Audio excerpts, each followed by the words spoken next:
Hey everybody, Editing Jacob here again with a couple of quick notes before we get started on today's episode. Number one, if you're watching the video version, you've probably already noticed our snazzy new art provided by fan of the show, Circo. We're probably going to use some different art here and there, change things up, cycle through different pieces as the show goes on, or at least it's an idea. We'll see how that goes. For now, we've got this and we're very excited about it.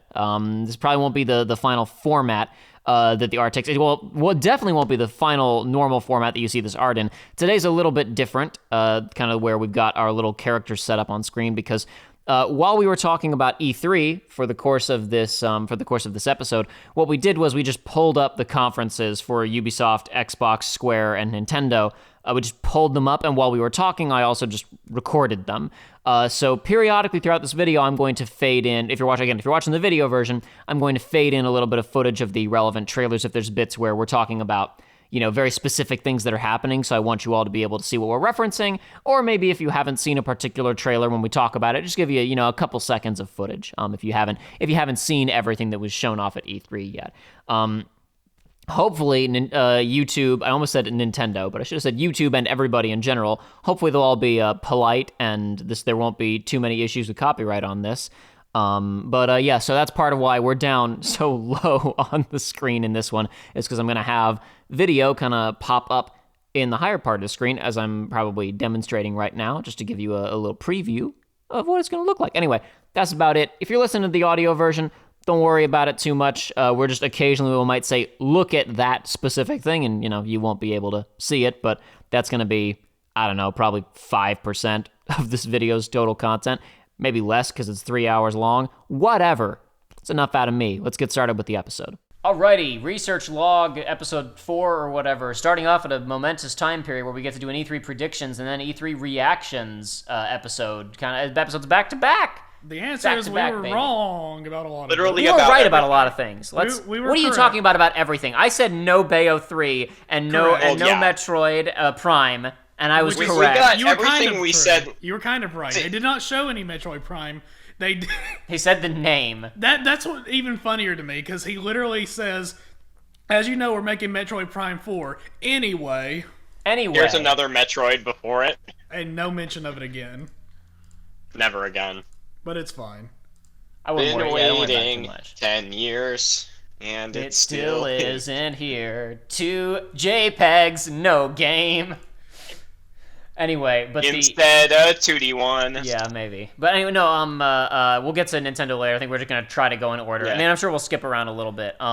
We didn't put together a list ahead of time, and I have been on the road or just busy all week. So I didn't basically watch any of these live. I saw a little bit of Ubisoft live. I saw literally the first 30 seconds of Microsoft, so I found out we were immediately wrong about Starfield and Todd Howard. Yep. And I watched, I literally got off a plane about midway through the Nintendo Direct, so I loaded a direct link and backed up and then skipped forward to try and to just kind of see what things were being announced, but I didn't watch the whole thing. So you guys, though, I think Joey watched everything, apparently. I did. I watched, well, not everything, because everything is a lot. Everything is a bunch of minor conferences, and it wasn't, from my perspective, it wasn't super clear which was going to be a major and minor. I mean, obviously, Ubisoft was going to be big, Microsoft was going to be big, but it's Take-Two Interactive, Gearbox, Capcom, it's those are kind of a crapshoot. Mm-hmm. Oh, boy.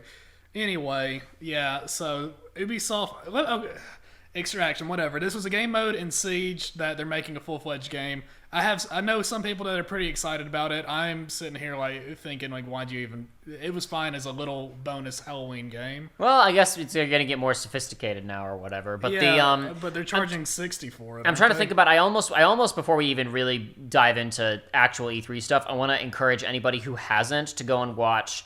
So Summer Games Fest happened. We were wrong the day that the last episode released about Elden Ring not appearing. Correct. Because of Summer Games Fest. But if you just watched the Summer Games Fest kickoff and then logged out and did not watch Double Fine's Day of the Devs presentation, you need to go back and watch that, because they showed a lot of really, really neat independent games and some other lower budget games and stuff. A lot. I'm not gonna stop and run through a list because I didn't prep. Listen, guys. I'm gonna be real with you. I got back to my house about at this point, an hour and a half ago, and serendipity was like that Joey was in the area, and I guess we'll just go ahead and do this now, and Joshua was available. Obviously, coming to us remotely. I'm sure you guys were able to figure that out from the audio, but I didn't. Hello there. But anyway, so no real plan for today. Yeah. No real. No, I was literally out running errands, and I was like, oh yeah, we might meet today, and I just texted you. I was like, hey, any word? I'm out. And you're like, yeah, come over. I'm like, sick. Let's do it. Let's talk about mostly nothing. See, I don't know. People are saying this one was really garbage, and I guess I don't know. My expectations on E3 are always I just don't like. It's just they're gonna announce things. If they don't have anything, they don't have anything. I don't treat it as gamer Christmas like other people do, where it's I need my big shiny new toys. People are stupid to call it gamer Christmas because it's basically the same as gamer. I just got the supermarket catalog in the mail. The thing is, everybody. It's not actually getting the things. It's just making the wish list. That's literally what it is. So it's not gamer Christmas. Yeah, no, it's one of those things where everybody remembers the big announcements and whatnot, but it's I remember DMC5 announced, I remember Monster Hunter World announced, I don't remember anything else. But there are other games that you saw. It's it's important to get whatever. People are gonna watch the event. You want to get these things in front of people because somebody may discover something that they don't know about or haven't heard about or whatever. It's people are really upset about Square's show sucking this year, quotation marks, and it's they have other studios that make things that need to be sold. And the thing is, the Square. So I didn't have a problem with the Square thing mainly because it's you're showing new stuff. The ones that I have a little bit of an issue with is Capcom's, where Capcom has. Sorry. Let's back up. Let's go in order. We're looking at Ubisoft right now. I apologize. I'm the one getting us off course there by going to Square. Rainbow Six Siege Extraction. It's the Halloween game mode. It's a full-fledged game. I think it's $60, and I think that's absurd. Moving on. I'm going to consider myself half right on the, there's no, because we talked about how the Tom Clancy brand is in, massive, not the actual books or whatever, but the video games, Ghost Recon. They literally had a video that was hey, remember Ghost Recon exists? 20th anniversary. Go play Wildlands or whatever it's called. And wait for more, because I guarantee you there are still people trying to figure out what more is, and they just want to tell people that it exists and remind them, right? Yeah.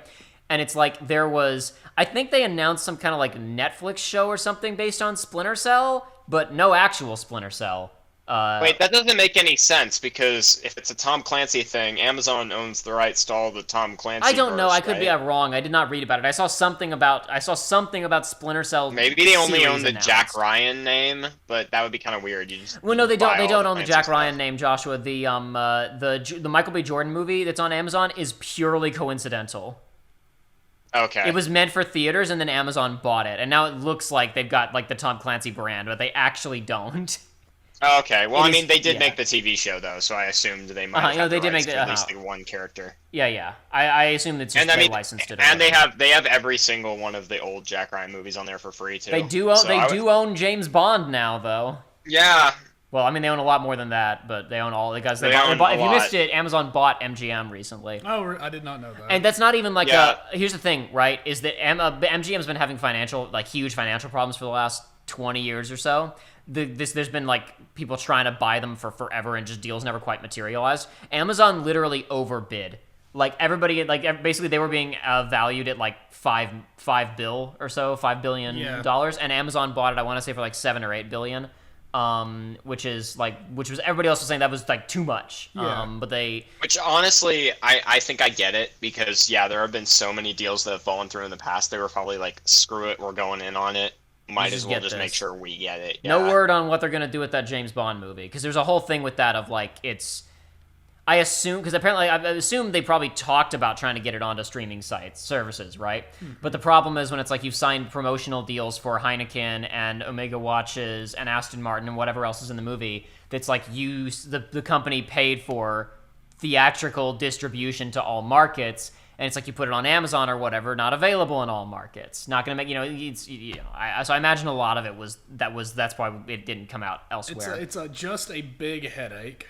Yeah, but who knows what they're going to do now. Maybe nothing, because, to be clear, Amazon also doesn't solely own James Bond, because MGM doesn't own even the movies, because obviously there's, the Ian Fleming's estate owns the books, and even the movies are partially owned, not by MGM, but by, a family that, where the one guy, it's the Broccolis or something is their last name, have been the producers since the original Connery films, and like the daughter of the original guy is running it now, and they own like 50% of the movie rights or something. Like, I don't know if they have the controlling interest or not, but they own 51 or 49%. You know.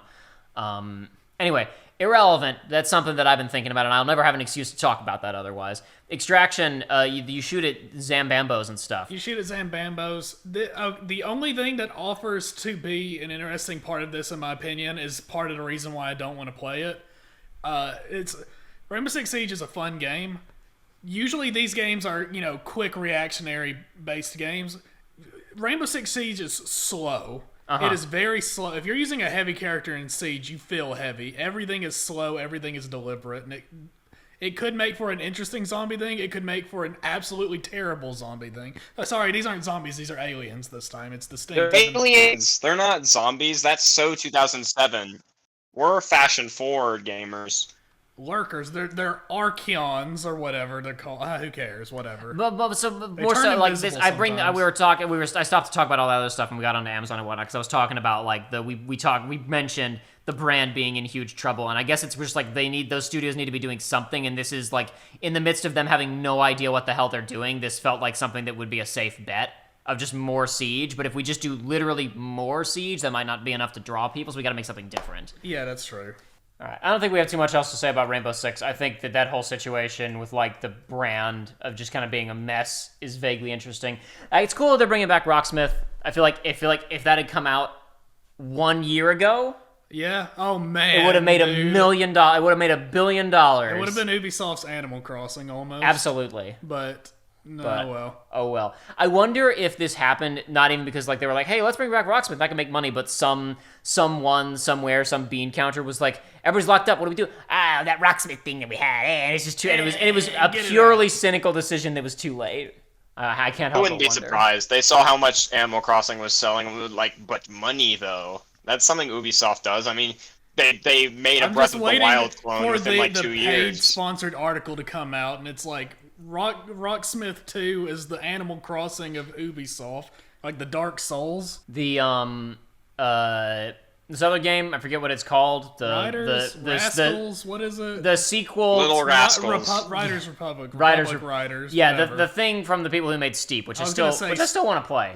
Rock Raiders. SSX doesn't exist anymore. Did you get it while it was free on PlayStation? Yeah, I did. Steep. Okay. Not SSX because it ain't exist. The last one of those was on freaking PS3 360. It was forever ago. Yeah, I saw this and I'm like, this is not for me. But you know what? It's like.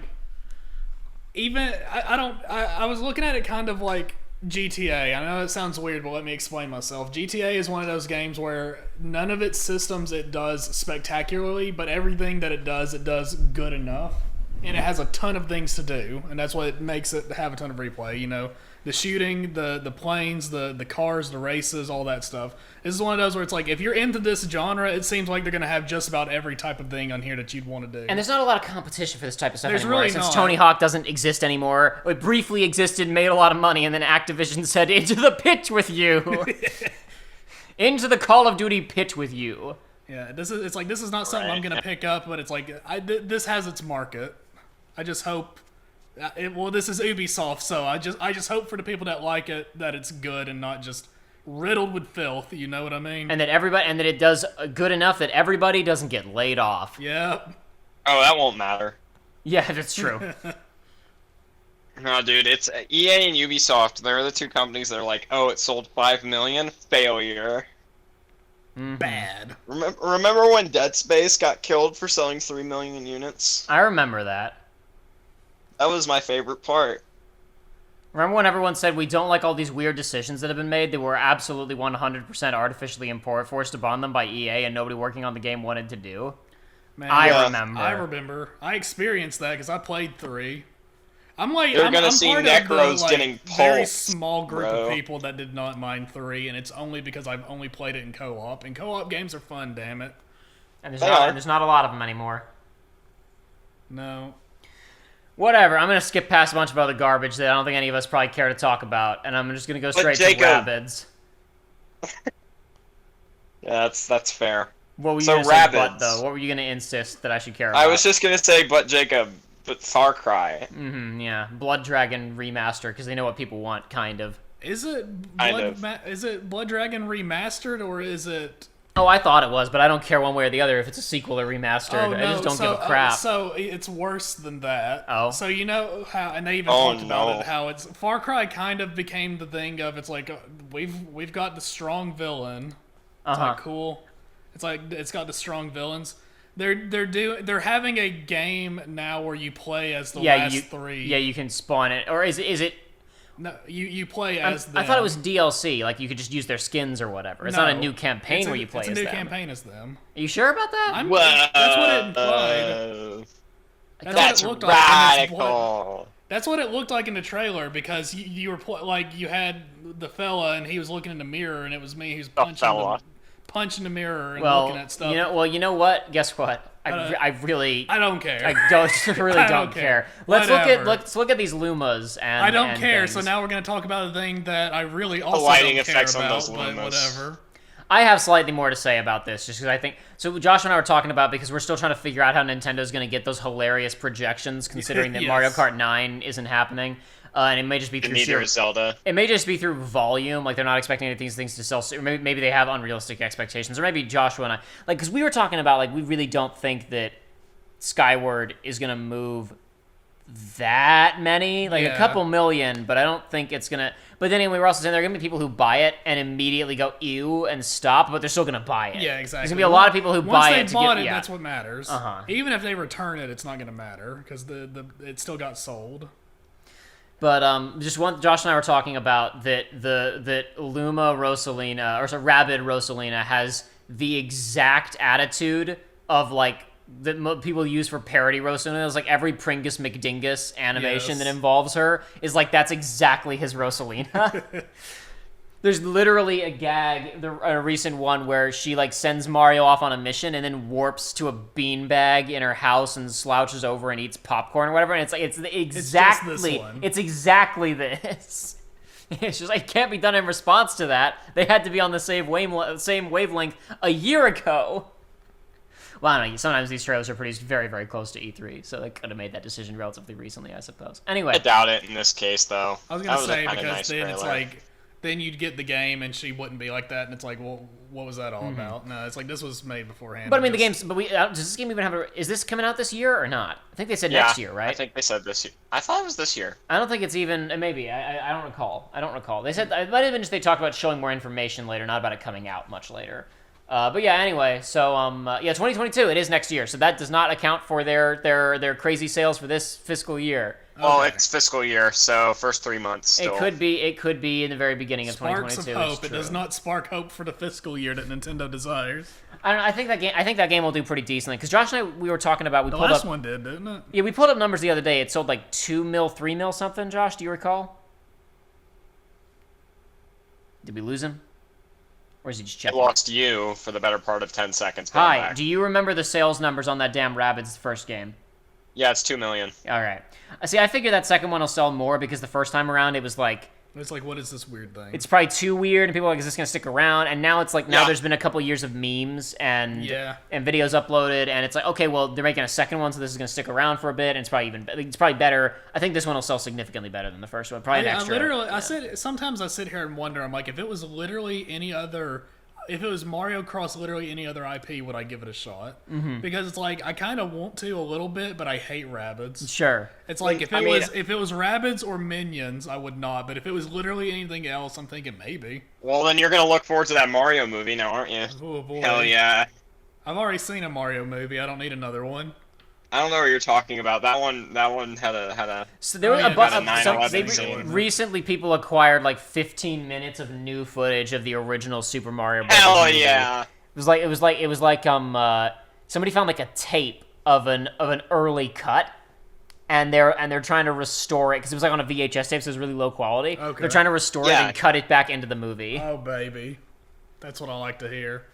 That's incredible. Anyway, on to the Avatar game, which I have less to say about the game itself and more to do with the implications. Yeah. Is this the first new Avatar thing that is a media and not an amusement park that has come out since the movie. Yeah, absolutely. Correct. Oh my god. Correct. And it's only been Maybe there was like a novelization or there was something. a tie-in. There was a tie-in game the first time around, but it was kind of that very, very end of movie tie-in games existing. And you know what? Before I get onto the more metatextual stuff, I will say, admittedly, as much as it pains me to say this, Ubisoft open world game is kind of the right fit. Yeah. You know what I mean? Yeah. Because what people care about is the environment, the creatures, the visuals. the vibe, and I don't care about nobody cares about the plot. They want to live in that setting, Yeah, right? exactly. Even at the time. So the having plot is probably just going to be the exact same plot as the movie. yeah, there's some bad guy. There's the humans human and mech shoot bad. them, and I'm going to be a blue man. I will say this: when it cut in a minute here, the trailer shows the birds flying away from the gunships, and I'm like, I'm on the wrong side. I want to fly those. Yeah. I want to fly the cool looking Halo ships and blow stuff up. I don't want to fly around on some wimpy bird.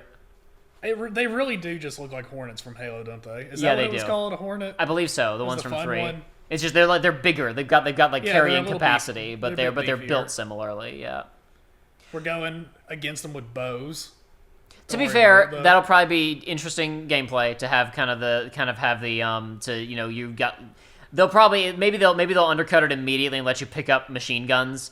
But if you're up against big metal ships with machine guns and you got to use kind of more interesting weapons, that could be kind of neat.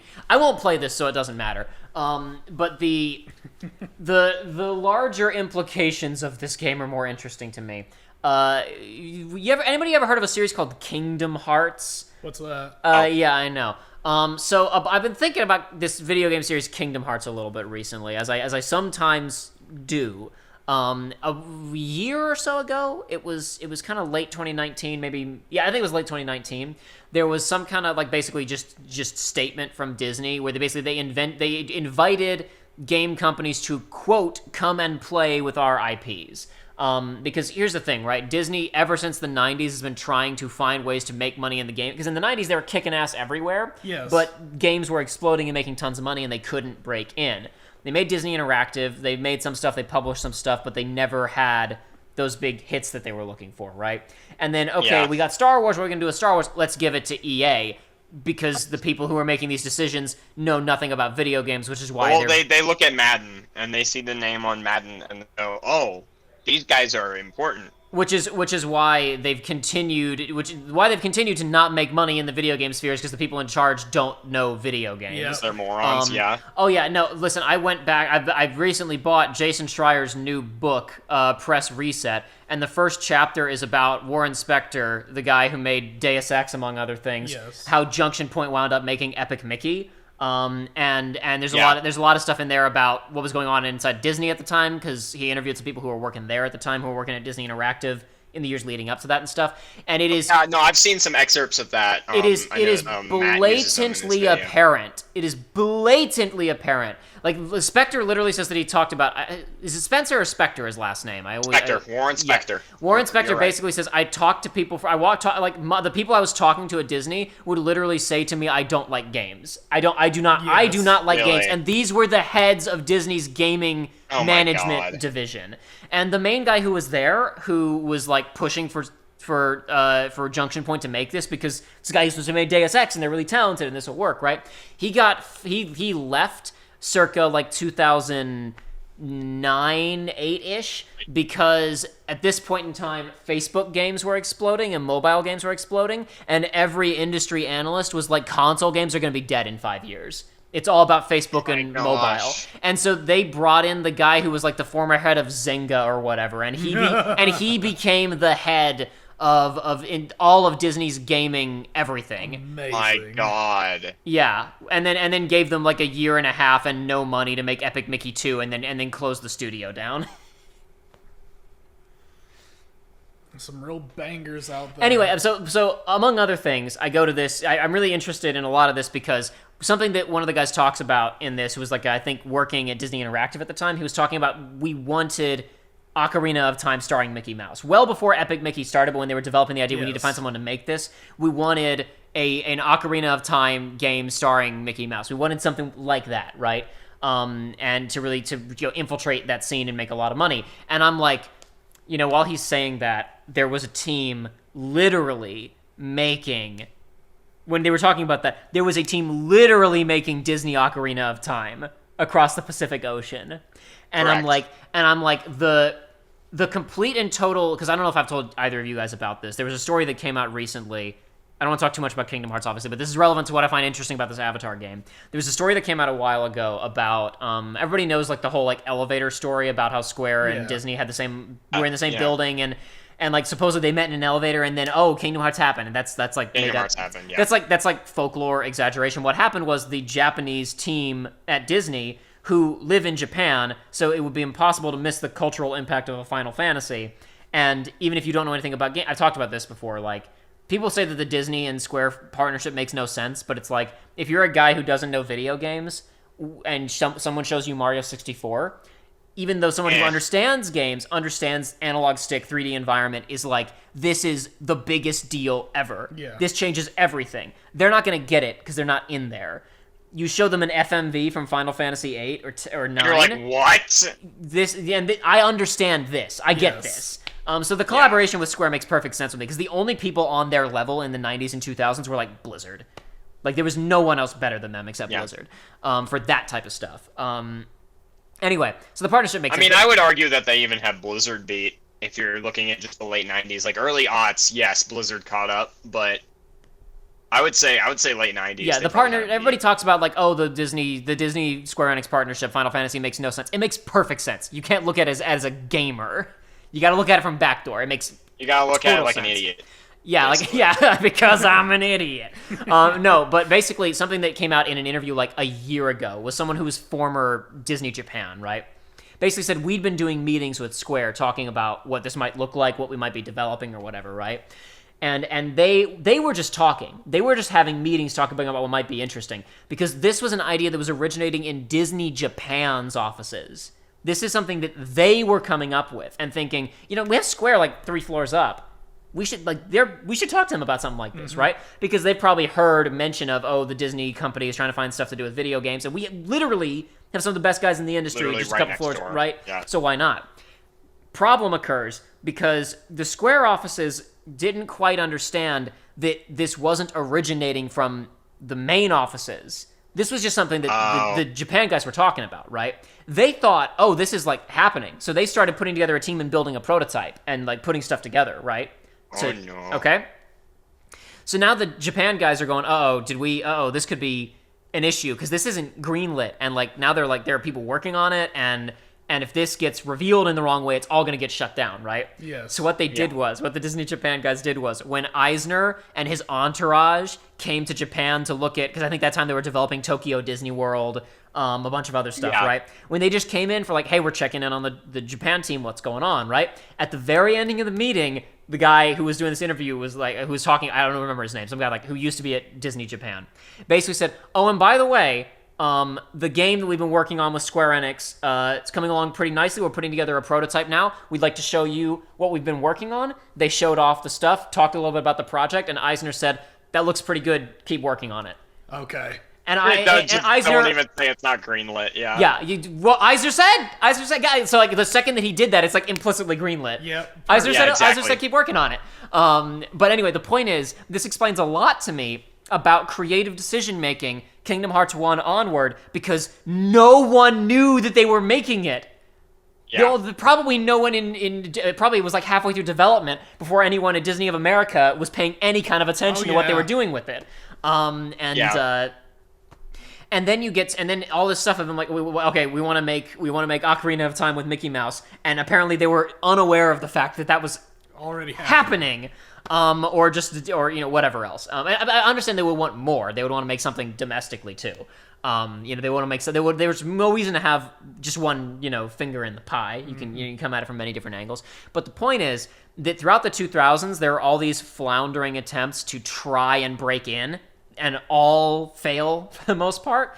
And then you get to, okay, well, now what? Let's just go somewhere else, which turns into the EA deal, which is, as it, not financially, but creatively, PR-wise, has kind of imploded. And then say you also, even financially, just because of the bad press. Like I no, would say but the games all sold well. The games all sold well. Yeah. That's all. But it's a Star Wars game. It's a Star Wars game. It was going to sell well regardless. Has proven that it doesn't matter about the game as long as it's Star Wars attached. Oh no, let's be very clear. I just said it's been. I think it's imploded in terms of creatively is less important than the PR aspects of this has been a complete disaster. But again, this is something that anyone who knew something about video games should have been more on hand and said, no, DICE, no, don't do that, no. Like they should have known that was going to happen, but because the people who are making the command decisions I think at Disney, a lot of people were kind of cautiously optimistic at the beginning because they still had Visceral working on shit. Well, I don't even mean about that. I'm talking specifically the loot, like the whole controversy surrounding Battlefront 2, should not have even gotten there. But I don't think the people in charge at Disney understood what a loot box was. No, they definitely didn't. They weren't hands on enough to know that hey, you got to grind 40 hours to get Luke Skywalker. Anyway, what's a grind? Yeah, precisely. Anyway. Point is 40 hours, is that normal? Yeah, point is that's probably a good amount of time. Looking at that situation and what happened there, it makes sense that they are now saying whatever, right? Because they're throwing Ubisoft Avatar, which is like you were just saying, the first Avatar thing in 10 years. Yeah, right? Since the movie, which was 11 years ago. Yeah, the 11 years. And they're working on new movies. So this is their first step. This is their first foot forward into reminding people Avatar exists. In a decade. Right, other than the park. This is what I'm looking at on screen right now. It's paused. This is the first footage of a Navi, other than promotional stuff for Animal Kingdom, that has been made in 11 years. Forever. Right? Yeah. Anyway, so I find that, and then we're gonna later on we're gonna be talking about the fact that they've been handing Square's Western folks the Marvel stuff, right? Yep. Which kind of again was kind of a disaster with that Avengers game. Guardians looks a little bit better. Yeah. But we'll get there. The point is, I find it very interesting that after all of their attempts collapsed, suddenly we get to Kingdom Hearts feeling really, really extremely stilted. DDD and 3 onward, because I bet suddenly they were like, well, hold on a second. We've had some other video game getting made that's selling and popular. Why have we not been? Let's just go over there. And then suddenly people at Disney got really hands-on because they hadn't been paying attention. Yeah. And that's probably what happened. And also probably why Tetsuya Nomura needs to write a game about a very angry man. But we'll get to that! Regardless, I should say, not right, because he's not writing it. That's why I find this Avatar thing... Another game now. Huh? His name is on another game now. It's true. His name is on another game now, which means he's the director, right? Yeah, exactly. Which means he did everything. Anyway, I find it very interesting that as bizarre as it sounds, because we crap on Ubisoft open world games, and I think everybody craps on Avatar at this point, this is actually exactly the right call. Oh yeah. I can't imagine anybody else who makes the types of games and has the types of budgets and team sizes to be able to make something like this. This is the first time that I've been that was exactly the right call, Disney, on who to give your IP to. Editing Jacob here with a quick note/clarification. Hopefully this won't even be necessary, and you guys all understood what I was talking about there, because I just spent several minutes explaining why I thought Square Enix was the right pick, or I guess Squaresoft was the right pick for the Kingdom Hearts collaboration. When I said the only good, the good decision they made, I meant recently. I meant that the Avatar thing might be a good pick they made recently, not all time. Because I think Kingdom Hearts was the right people. And also, even though Epic Mickey kind of came out a little bit weird, I actually think the War Inspector and Junction Point pick on that was not bad. There were extenuating circumstances on that game not coming out perfectly. Anyway, back to the show. Yeah, maybe it's just my imagination, but maybe since this is kind of a big deal, maybe it'll actually put in a good amount of effort to make it good. I'm willing to bet that. I mean, I say Disney's going to be more hands-on than they were with Battlefront 2, because they are now going to be very wary of these games looking scummy and fleecing people for money. There's never going to be a Disney-related game with microtransactions ever again because of this garbage, right? So at least there's not going to be pay your money in Assassin's Creed to skip the story, like there has been. That's not going to exist. I was going to say the Ubisoft has a real chance of being the first studio to make a good Disney product in the last few years. You know what I mean? Yeah. Disney gaming product. Disney gaming product. Well, though again, you got the Fallen Man, but whatever. Yes, again, yeah, Fallen Man was good, and Battlefront 2's fun after they took all the crap out. It is fun. It's fun now, but.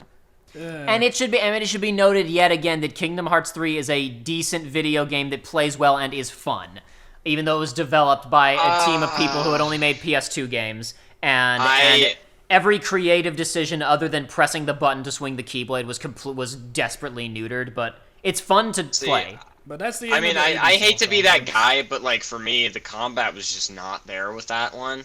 Listen, Josh. I'm not going to disagree with you. I'm just saying that I'm not going to stand here and call Kingdom Hearts 3 an actively bad video game. Okay, fair. I think it's a fine, enjoyable video game to play. But anyway, I find that whole Avatar situation very interesting.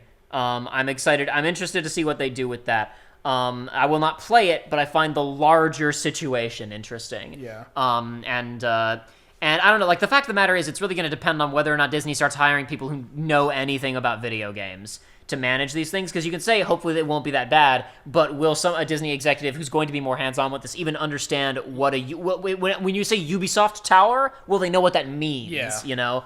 Definitely not. They need somebody in charge over there who knows what that means. Anyway, let's move on to Todd. And let's and let's immediately skip Todd because he showed a JPEG. It was a cinematic trailer, but he showed a JPEG. And don't worry, people who are like Xbox and PC exclusive, even though they said before it wasn't going to be exclusive. Now they're saying it's exclusive, and all the Sony boys are losing their mind because it says it's exclusive. And who cares? Who knows if it even will be exclusive? He literally described it as Skyrim in space, which is a turn-off. I don't want to play it. Dude, remember when the only other thing he talked about was, man, Skyrim 10th anniversary, go play Skyrim, go upload to Skyrim Reddit, whatever it was. It was some new Twitter hashtag they made for Skyrim 10th anniversary. All right, I feel sick to my stomach. You mentioned that Stalker 2 was shown, and I literally haven't seen a frame of this, so I actually want to kind of look at this really quickly. Joey, talk about Stalker. I don't know much about it. I don't know about Stalker. Oh, okay. I've not played Stalker. I've watched a little bit of gameplay of Stalker online. I know it's a big deal. A lot of people really like Stalker. It seems like a neat game. It seems like a neat world. It is a game that everyone who cares about it will probably play on PC anyway. Yes, exactly. We've already talked about at this point Xbox business model. It seems ridiculous that they keep saying we're going to keep making consoles, but I guess it's just they're essentially making like cheaper gaming PCs or whatever at this point. Essentially, is all they're really doing. Yeah. And nothing is exclusive to said cheaper gaming PC because they're all on every other gaming PC. That's not a head crab. What's it called? That other thing from Half-Life. You know what I'm talking about, right? Like the kind of earlier level enemies. It also looks like something from Jedi Fallen Order. That's bugging me. I don't remember what it's called. Whatever. That was kind of a neat visual effect. But no, I think that, I mean, it seems like at this point their business model is very much built around the games with gold, Xbox game, the service, right? The subscription stuff. The thing is, as long as there's going to be exclusives to them, I feel like there's always going to be console, to the extent of what you have to remember is that, like, I'm not a PC person, but it's like I could play on PC. There are people out there that it's like... will never go there. I will not. They want to play the Xbox. They want to watch the Netflix on Xbox. They will not touch a PC for gaming. And they want to play Halo, and they want to buy another Halo and be disappointed by it. Again. What are you talking about? It's going to be incredible. It's going to be amazing. Everyone could tell me this Halo will be bad, and I would say yes. Okay, so they showed Stalker 2. None of us have anything really to say about it, but as soon as I saw it, I was genuinely surprised. I was like, "This is cool for a lot of people. Mm-hmm. For a lot of people that's going to be the GOAT of this E3." We're looking at not Left 4 Dead, made by the Left 4 Dead guys. Yes. And I saw an article because there were a bunch of 4-player co-op games like this revealed, and I saw an article, I think it was on Kotaku, like every game. I think the stinger at the end of this conference is one of those. Yeah, it's a new Bethesda one, right? Yeah. It's like if there's an article on Kotaku that was like every game is Left 4 Dead now, and I'm like remember the Anthem video that I did where I was like, what I'm saying is, I should be hired. You're a genius. I think I should have been in charge of, I don't know what, something though. I think I could have made somebody some money is all I'm saying. I think the only Back 4 Blood stuff they showed that was new. I don't know if it's new, but it was new to me, was they did confirm, hey, you can play as the zombies too. Because up to this point I don't think they had said that you could, but so now it's just Left 4 Dead. which is fine because we need that. What are Yeah. you talking about? Left 4 Dead is bad. I guess people are still playing Sea of Thieves, which actually kind of makes me a little bit happy, honestly. I'm not even going to make fun of it. The idea that it's still making enough money to have enough, again... To keep Rare from dying a horrible, and again, a dishonorable Disney... Yeah, exactly. They were Disney like, tie-in thing. here we go, here's a beloved character, put him in your game. Yeah. It's like, yeah, cool. It's, I don't know, like, it's, we saw the Rabbids thing earlier, and it's kind of bizarre that frickin', okay, Jack Sparrow's in Sea of Thieves now, and Kingdom Hearts still just sucks in terms of its implementation of Disney characters. Yeah. No! You know what? Maybe You're maybe nitpicking and biased. I win. Bye-bye. maybe 4 will be better, but probably not. What are you talking about? Yazora's Kingdom will There rise. it is. Oh, dude, gameplay of Battlefield. Field. Which one is this? 6, 7? Battleman 7? 2048. 2042. 2048 is the Blade Runner movie. 2077. Oh, but there's the storm. There's the sandstorm from Blade Runner 2048. So I'm just gonna say this is Blade Runner 2048. Listen, Cybertron. all I have to say about This is Blade Runner 2048, directed by Michael Bay. Oh, you're right. There's a ton of explosions right now. This looks Hell yeah. like now the color palette is becoming Blade Runner, just directed by Michael Bay. Oh, I was that gonna would be say, my favorite You Blade can't Runner trust movie. what you're seeing on screen right now. Oh, of course not. Because whatever. It's like the only thing I really have to say is Battlefield games are pretty fun, and 5 I didn't like as much, and I feel like a lot of the gameplay problems stemmed from simply going back in time. So having it be kind of futuristic is like, okay, there's probably more room for shenanigans, which I like. Yeah, Cool. you want to like, because the main thing you're there for, other than like the scale, is the shenanigans. You're there for nonsense, and more tools means more nonsense. Yeah, they actually before this they. I thought he whiffed that, and I was like, I can't believe they included can't that believe in the they showed it. trailer. No, see, here's the thing: is he did whiff it, and then they're like, we got to go back in editing and put a zip. No. there. It's just that the detection on those things is generous. That's how Yeah. games work, to make sure that you don't. But the animation just didn't catch up with it. That's Yeah. fine.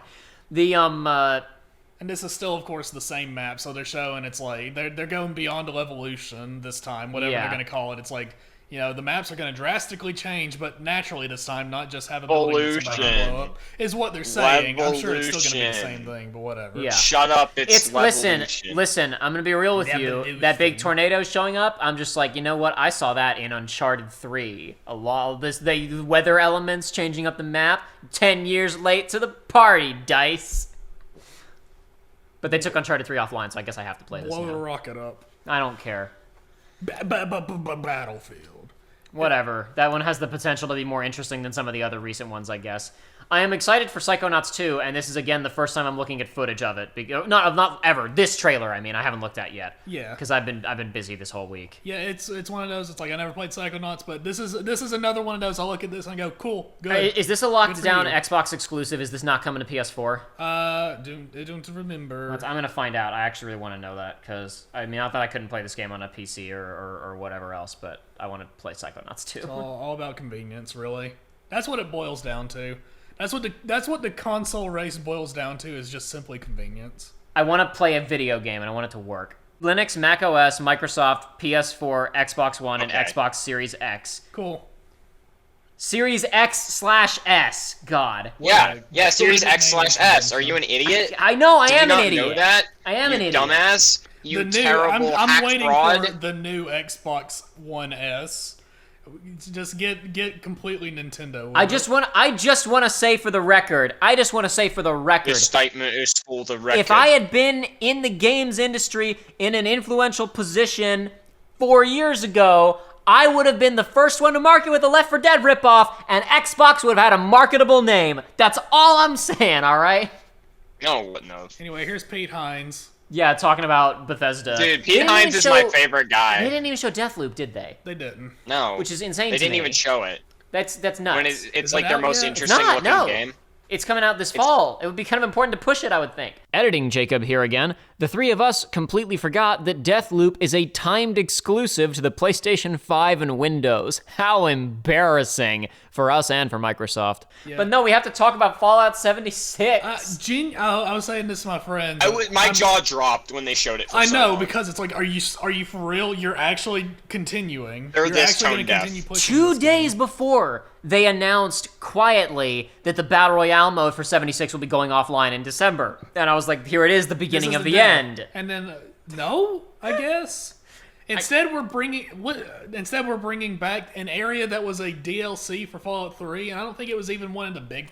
Maybe it was one of the popular ones. I guess it's like that. It's because Starfield and JPEG Elder Scrolls 6 are going to take so long to come out that they need something. I guess from the main studio for the main IPs. If you're going to hype up Starfield, why didn't they make the DLC for this the Alien DLC for Fallout? You know what? That would have been that's not that bad, Joey. I like that pitch. That's not too bad. The Pit. This is the same shot. They keep doing this shot. Remember they can't help Pittsburgh? themselves. This zoom out to reveal whatever. It's just they because that's the beginning of they use it for everything, 3, right? Yeah, and they can't it worked for 3 because they hadn't done it a billion times, and it's. And then of like, oh, there's what happened to this place. And then like everything else, New Vegas executed it the best because it was about the positioning of a sniper and seeing the stretch of the strip. And then ever since then, it's just they just won't stop. They just won't quit. No, it looks cool though. Elder Scrolls Online. I'm just gonna skip past this. Yeah, I don't think. What are you talking about, Jacob? There's a demon guy. Oh, this Joshua kept texting me during it because I wasn't watching it because I was in a car. He was texting me about a Gang Beasts ripoff. Is it not made by the same people? Is this made by the same people who made Gang Beasts?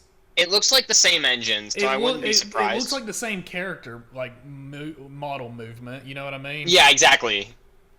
Let me find out if it's the same. I mean, I hope it's by the same people. I just couldn't tell. I was gonna say, if it's made by the same people, all right, you've got your thing, fine. But if it's made by somebody else, it's gonna be very explicit. It's one of those where when I was watching, because I didn't know, in my heart, I'm like 90% sure it has to be the same people because it just looks the exact same. Joshua kept insisting that it was a ripoff during just. Well, I didn't know. So. No, it's fine. I literally said it twice. Sorry. I shouldn't say. Yeah, I shouldn't say kept texting. He just texted. He texted it like twice. Hold on. Show me the name. Party Animals. Okay, well, who's developing it? Yes. Doesn't matter. It does. Oh yes, the people who did Roundabout. It's a good song. So is Long Distance Run. Underrated. Thank you, Joshua. I like Owner of a Lonely Heart. You know what would have been cool in Kingdom Hearts if the games were cool and they'd had other characters in it, and if the Guardians of the Galaxy were undercover as pirates on Pirates of the Caribbean world. That would be cool. Because Groot and Rocket are honestly there's weirder stuff in that world, so they'd fit in. Yeah. And you can make a joke about how Zoe Saldana was in the first Pirates movie. And Jack could say something like, "You look familiar to me," or whatever, right? Uh-huh. And then when they're fighting Davy Jones at the end, and they're like, "Oh no, Will's been stabbed. He's gonna bleed out. We only have 3 minutes before he bleeds out." And there's a timer on the boss fight with Davy Jones, right? Yeah. And Star-Lord's like, "Wait, did you say 3 minutes? Hold on. Okay, this'll work." And then he blasts "Owner of a Lonely Heart" by Yes as you fight Davy Jones. That maybe could have been cool. I don't know. That would have been like a neat thing that they could have done. That sounds like a dumb idea. Square. Hire. These are good ideas. That was a bad idea. These are good ideas. That was too. I don't know. It's really silly, so maybe it would have worked for something like that. I was gonna say anything of that caliber in KH. Oh no, Joey, you don't understand. It would have been really dumb. Like I'm not saying that's a great idea. Are but you like, suggesting? Are you suggesting that we have two? Are you suggesting that we have two different Disney franchises on the screen at the same time? That aren't Donald and Goofy? That's ridiculous. Okay, what the hell? I'm on the website for the people who are making this game, and the game isn't even listed. Recreate Games are making Party Animals. What else have they made? I don't know. That's not Gang Beast, I don't think. I know, it's absolutely not Gang Beasts. I mean, I don't think so. It says people also search for Gang Beasts, but there's also people also search for Fallout. Like it's running me for Fall Guys Ultimate Knockout. Who are you people? 2B's gonna be in.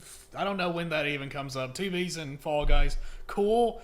This is I called this happening a while back. Party Animals is the only game from this studio listed on Steam. Maybe it's former Gang Beasts guys, or maybe it is a Gang Beasts ripoff. I don't know. I think it's just a Gang Beasts ripoff. We're just gonna move. You know what? We're just gonna move on. Hades coming to Xbox, whatever. I think Presumably everybody will come to PS4 too. Yeah. Is it not Everyone on who PS4? wanted to play It's Hades not. already played okay. Hades. I know. Here's the thing. After I was over here and you were talking about Hades, I was like, I kind of want to try it, and I searched on PlayStation. It wasn't there. I was like, oh, really? All right. All right, I haven't seen any actual footage of Halo multiplayer. I read like Neeble's summary tweets about the trailer and the presentation they did a day later, and Joshua. It looks fine. Okay, so this is footage of the campaign, I guess. This is multiplayer because I saw Space Marines. I saw the boys. Yeah, I saw normal Space Marines. You saw John Halo. Yeah, I saw John Halo. How many creative directors is this game on again? Remind me. 3. This is 3rd. Okay, Perfect. 3rd creative director that we know of. That we know of. And No one's also ever- in no as one- many years. No one's In ever as many fallen years. no one's ever fallen asleep during an interview that I was conducting that you know of. Anyway, whatever. Cinematic of the John Yeah. Halo. This John I would be Halo I would managed it only as I would well. only be into this if it was a fake trailer for Infinite and then he found a Smash invite. Yeah. That would have been good. Would have been hilarious. But that's too clever. If no, what it Microsoft should have been isn't clever. is he's looking for like the little, I know that at this point she's not in it anymore, but like he like picks up the little chip that What are you talking Cortana about? is normally What are you in, talking right? about? Did you not watch the What are trailer? you talking about? No, I'm talking you about. talking Listen, about? I'm There seeing. she is. I'm seeing not Cortana right now. Who I'm not listening to it because we're watching. We have it muted. Josh said it sounds like Jen Taylor, and honestly, it could be because it'd probably be based on Halsey anyway. Yeah. Like that would just make sense if it was just based on Halsey. But he finds a little chip that used to have Cortana in it, right? And he picks it up, and it sparks to life. He's like, "Is that you, Cortana?" And then instead, it projects a little hologram of a Smash invite, and that's the trailer. And then he gets really sad for a second. he just goes, like the music stops and his head sinks and he's clearly sad, and then the Smash screen Yes. with the title and the music and No, he looks at the ground and is like, I guess I have to finish this fight. And then yeah. That would be perfect. That's absolutely what it should have been. What's the tagline? Like Master Chief drops in, or Master Chief drop in. Master Chief drops in. Master Chief. What else does Master Chief do? I'm trying to think of a permutation on Falls like. a lot. I thought I'd try to shoot because I really like the line from 3. I thought I'd try shooting my way out, mix things up a little bit. I'm trying to think of some way to like incorporate that. But like other than it can't just be like shoots his way into Smash or whatever. I mean, it could literally just be Murders all the shoots his way competition. out. Honestly, could be just orbital drops in like that. That's fine. Or drops in is probably the best that it could be. Drives his favorite vehicle, a Pelican, in.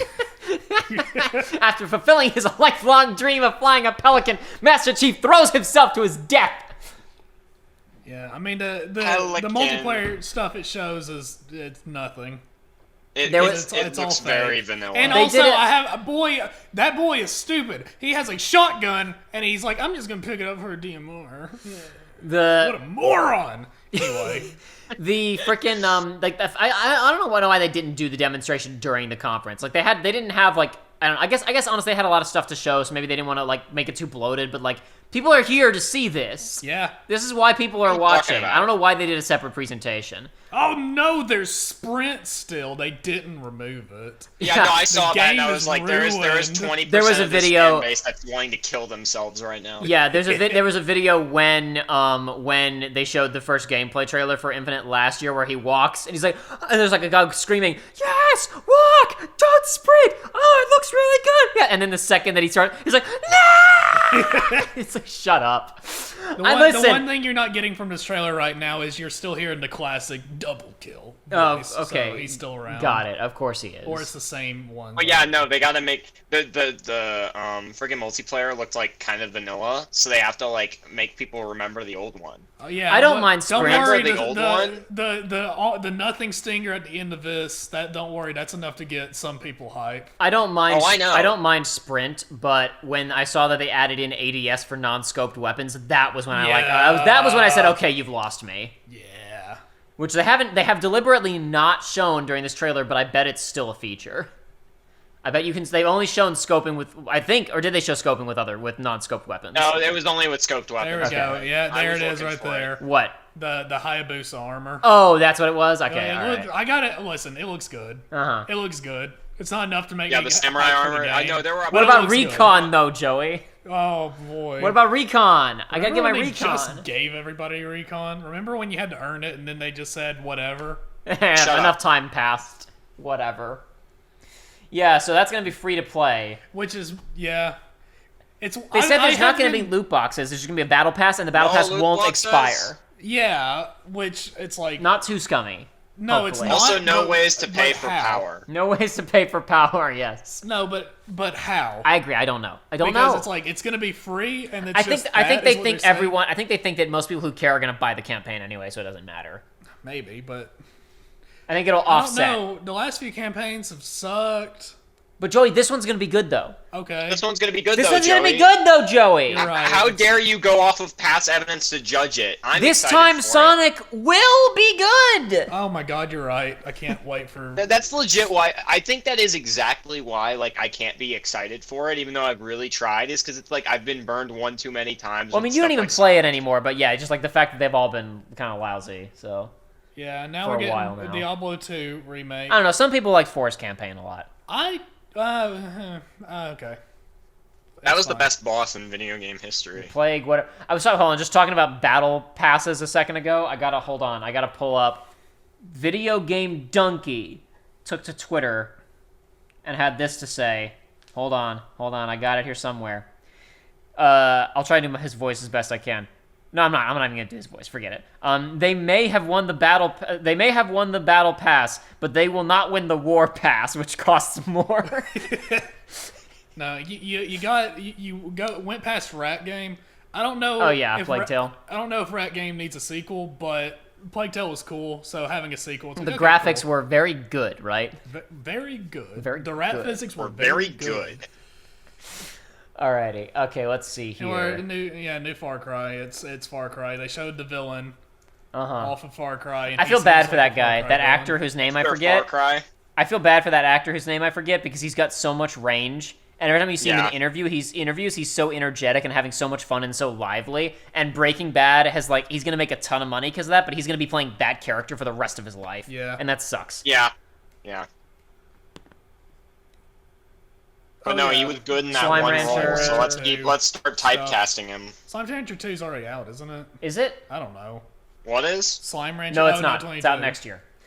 I'm going to start going fast through trailers. You guys stop me if there's something worth looking at. You were mentioning Steep. Is this Steep? No, but it's Steep. What is this? It's Steep. It's Steep. It's Steep 2, Jacob. Did you not know about Steep 2 getting announced? Wait, is this... It's not Steep 2. I know it's not. It's not Steep 2. Some kind of winter sports game? Yeah, it's called Shredders, or I don't know. Shredders. Shred that gnar, baby. I know. Okay. Yeah, shred that gnar. Atomic Heart. Pack that Gibson. At this point, I was super bored with the E3, and then Atomic Heart came in and was really weird. Yeah, you texted me and said this Atomic Heart game looks good, and I haven't seen any of this. No, I didn't say it looked good. I just said it was interesting or something. Yes, because you're going through all these pretty boring projects, and all of a sudden Russian hard base starts playing. I'm not hearing that. And then I'll take your word for it. You're not, but it's like you're seeing robots, but then there's psychic powers. This is the magic shooter you keep asking for. Yes. So maybe it's gonna be good. It looks kind of like Death Stranding, but then there's a babushka with a ladle. I saw some indie game. Look at her. I saw some indie game that was called. It was like a pixel top down thing. So don't get too excited. But it was called Wizard with a Gun. Yeah, you're. Or Wizards with Guns or something like that. Maybe this will kick off what I've been wanting for Call of Duty to do and enter their magic era. Revolution. I honestly really think. Into the magic era. I'm dead serious. Dude, One day we're gonna get a Call of Duty. It's gonna start with an expansion where they're gonna do weird stuff and the powers are gonna be magic, and it's just gonna be like Doom hard fantasy. I really wish Square Enix would hand Final Fantasy to Eidos Montreal, and they would make a game that's structured and narratively like a Deus Ex and has the gameplay of Infamous. But no, you do a freaking game that has hybrid third-person shooting and melee stuff, kind of Uncharted-ish, but a lot looser than Uncharted because you're running around shooting because you're you have a party of 4 characters or whatever, and you've got a white mage, you've got a red mage. You've got you want to kill chaos and make a cool Final Fantasy game that's like a kind of third person shooter and it's all magic based, right? Make that'd be cool. Do that. I'm looking forward to it. Oh yeah, I realized watching these conferences there's one thing that I briefly just want to mention that we're missing, and that is Metal Slug Tactics. Saw the trailer for Metal Slug Tactics, and I was like, yeah, this game looks cool. Metal Slug Tactics out here proving every point I've been trying to make about the 2D HD games that Square is doing. I didn't think you could... Saw that and was immediately like, Jacob's about to have a field day. Here's another one right now happening, not Suikoden being announced. Yes. That Joshua said there's a 2D HD looking game being announced, and I'm only seeing footage of it right now. I just heard Jason Schreier and a bunch of other people freaking out about not Suikoden, and I'm looking at it, and this is just I can't stand how Square's 2D HD games looks. I'm looking at this right now. This is the same thing, but just without the stupid scan lines and with good pixel art. This is all people want! This is all people want! This looks really good. This looks fantastic. I'm watching this. This is great. This is absolutely blowing Octopath Traveler out of the water. What are you Who's making talking this? about, Jacob? Who's making this? What game is this? I don't know. I think it's an Xbox studio. Who is this? It's an Xbox exclusive, so... And they're making it, and it's another game or whatever. I guess that's like an action version, maybe? Yeah. Who's making this? Hold on, I gotta Google. What studio? Also, I know it's different. Is this former Konami guys or something? Don't ask me. Also, I hate to be that guy, but like I know it's a different era, but it's like also I'm thinking of games like Pillars of Eternity and stuff that are like different in terms of what they're going for, but have still managed to do the kind of 2D HD thing like so much better than Square has. Like I know Pillars is a lot different, but it's like I'm just thinking of stuff that's kind of trying to reminisce about that timeline or about that time period, and it's just like Square is doing the worst job of anyone. Yeah, it's absolutely. Think about how long it took for them to make, hey, you can just play the old Final Fantasy games, but they look like they used to. Remember when Braid came out? That was 2007. The damn, that Pixel remake that they briefly showed. Yes. People are like zoomed way in and they're doing like head-to-head sprite comparisons. They changed the damn sprites. Yeah. I mean, they don't look bad. They didn't change them that much. It's changed. It's Why? different. It's different. Just leave it. Just re-release it. But Jacob, now it looks better. I know, it's insane. But you were telling Jacob, me... look at how shiny that freaking hedge is. Some of the heads weren't even aware that it's like, oh, someone had to tell Yoshinori Kitase in an interview, hey, are you aware that American fans don't like the way the new game's looking? He's like, oh, you're talking about the versions on mobile with the updated visuals, where we updated and made it look a lot better, and people don't like that? No, they don't like that. They like it to look like the... They think yes, it's they do. horrible. Got it, okay. And it's like... He literally said, like, copy or got it or something in response. Like this was the first time he heard about it or something. To be fair, Kitase is, like, a really, like, he seems like a really cool dude. Yeah. And every time that he does it, every time that he's done an interview with, like, a Western publication, behind Tabata before he left, he sounds like the most down-to-earth, like I get talking to American press. Evil. Tabata is evil, though. Yeah, whatever. Tabata ruined Nomura's vision for... We're going to talk about that later. Not today. We're not talking about that today. Hold on a second. Hold on. He ruined my life, Jacob. And you're defending him. Is Koji Igarashi involved with this Suikoden game? What? Koji Kondo? No, not Koji Kondo. The Castlevania guy. Bloodstained Man. Cowboy hat guy. That's what I'm trying to figure out. I'm trying to find information on this. Look, I'm going to hit... You guys talk about... What's the next game? You guys talk about... Not this game. I don't know what this is. Skip past this. What's this? What game? Yeah, sorry, I'm not looking. What game did you just overlook? What is the name of this? People want this. It's an RTS. They're making it's a sequel to an It's Age of Empires 4. Yeah, no, we're not skipping over Age of Empires 4. I didn't skip Age of Empires 4. I skipped something else. Absolutely. Josh, you know what? Talk about Age of Empires 4 right now while I try to figure out what the hell's going on with not Suikoden. Well, they kind of have big shoes to fill since people are still playing Age of Empires 2, including myself, even though I suck at real-time strategy games. So Josh will pretend... It's like... Okay, yeah, sorry, go ahead. No, you're good. For me, Age of Empires has always been kind of the more approachable version of like a StarCraft or a Warcraft. I think the barrier to... As a background point of reference for everybody, Josh was really into grand strategy games, which are more turn-based, large-scale, global. They're like pausable, like think about your decisions for a long time, not as much about like reacting to stuff as it happens. This is more of a StarCraft or a Warcraft before people didn't know what Warcraft was because they just know about World of Warcraft. Yeah. So Yeah, basically, Age of Empires was, even back then, was the big Microsoft, was the big thing on Windows, the big RTS. And Age of Empires 2 is still one of the biggest RTSs ever released. It's gotten like 2 re-releases and a bunch of stuff. Age of Empires 3, while still being good, most people see it as the inferior game for a bunch of reasons. I never really played that one that much, so I don't want to speak to it. I think that people are just really hoping that this game recaptured the original. Granted, there's not really much to go off of here. When did 3 come out? How long's it been? I want to say like 2011 or 12. So it's because I'm not familiar with any of these. I recognize the name, but that's what I assumed, that it has been a hot minute since they've done it. Yeah, okay. I can only find Definitive Edition on Steam, and that came out last year. One second. AoE 3 release date.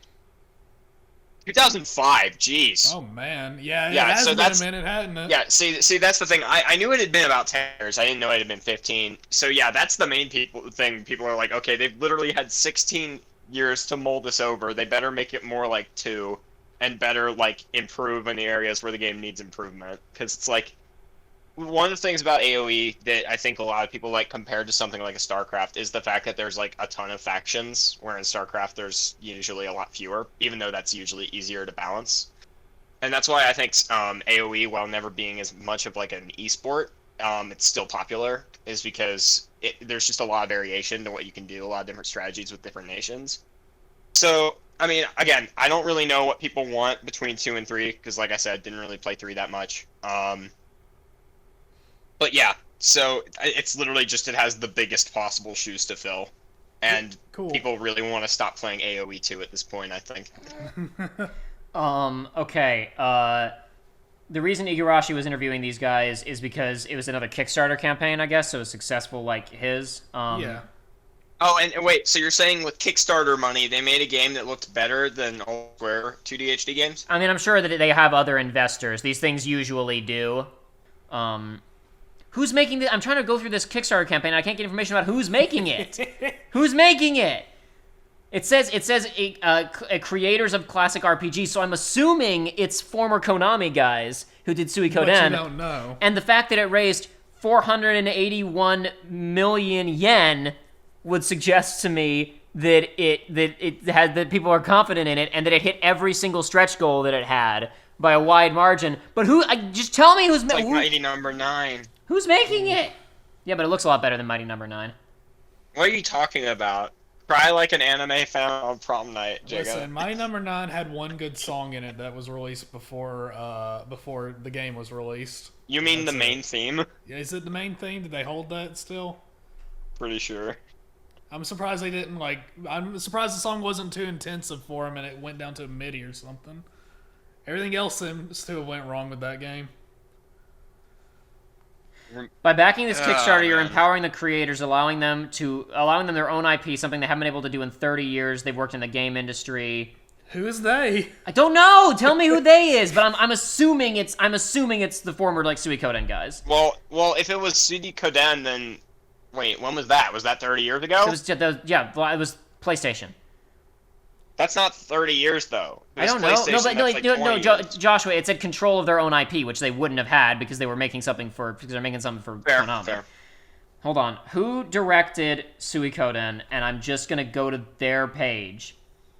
Rabbit and Bear Studios was it says publishers Konami, Rabbit and Bear Studios. The people making this new game are called Rabbit and Bear Studios. Okay. So it's the same people, and they've probably done nothing for 20 years. 30 years, yeah. That's crazy. Yeah. Cool. Hopefully it goes well, and hopefully That took me way too long to figure out. No, you knew what it was. You were just trying to figure out. You needed the proof. You were like, I have the answer, now give me the proof. Anyway, That's Outer what you were Worlds doing. 2, I suspect none of us really have anything to say about that. No. Microsoft Flight Sim, the technology behind this is honestly really impressive. Oh, it's Yeah. insane. It's really, really cool. Have they removed all of the gaping holes in the world? I don't know. This is not something I've kept up with closely. Did they have a bunch I of really wish gaping that holes that in the game had a world? glitch like Mountain all Blade. I'm basing it off of was a video that said, all right, I've heard enough, you're going to Brazil, and it shows the plane take a dive in the jungle, and there's just a pit that is just, it's this cavern that's ever expanding. Not into the pit. It burns. Josh, I just started the 11-minute Forza presentation that you told me about. Yeah, let's go. Oh yeah, no, but It seems like a weird. honestly, closer to me. Microsoft Flight Sim, they should resurrect an old Forza. People go No, they nuts for don't. Forza. I personally know people that go absolutely nuts for Forza. Shut up! No, you don't. I sure Those aren't do. real People I know absolutely go three nuts for people- Forza, Joshua. I know three Fake news. people who. Fake news. It just feels like not a closer. I don't know. Maybe I'm No, wrong. you're correct, but it's. It doesn't feel like it needed 11 minutes. This is Wait. this is not something Are that I Forza care fans about the at all. silent majority that Nixon was talking about? It's possible. Okay, that makes a lot of sense I was now. gonna say, it's like, this is not something I care about at all. I was witnessing, like, oh man, oh that looks so good, oh my god, and you can, and I'm like, It looks it's, terrible. It's alright. It looks Did fine. you see that pinata mode where it looked like they were playing shitty Mario Kart? Yeah, I mean, I saw that. It's like it didn't rub me the wrong way. I think that's a little bit silly. It's like we're in Mexico. No, So you I pick just love how they piñatas. went from. No, it was within a minute. They were like, we painstakingly recreated these Mexican towns. We wanted to be as authentic Yeah, as there possible. was a big pinata mural. It's like, pop, baby. this was a mural hired by famous Mexican artist and we're gonna have plenty of those. Piñata mode. Exactly. Be really just funny came if they were across as talking really about their tone deaf. cultural sensitivity and they hired this guy to do a mural or whatever, and it turns out it's like Banksy or something. I conned them. Anyway, listen, Forza's absolutely, Forza's absolutely a big deal. huge. Did we skip Outer Worlds 2? Yeah, I said, do you have anything to say about that? And nobody I responded. didn't hear anything. Okay, Outer Worlds 2. Outer do you want Worlds to talk about 2. Outer Worlds 2? Did you see that CGI trailer? It was CGI. I just kind of skipped through it a second ago because I was It's whatever. It's just a CGI trailer. But it's just like, whatever. Without audio, it looks like a generic CGI trailer.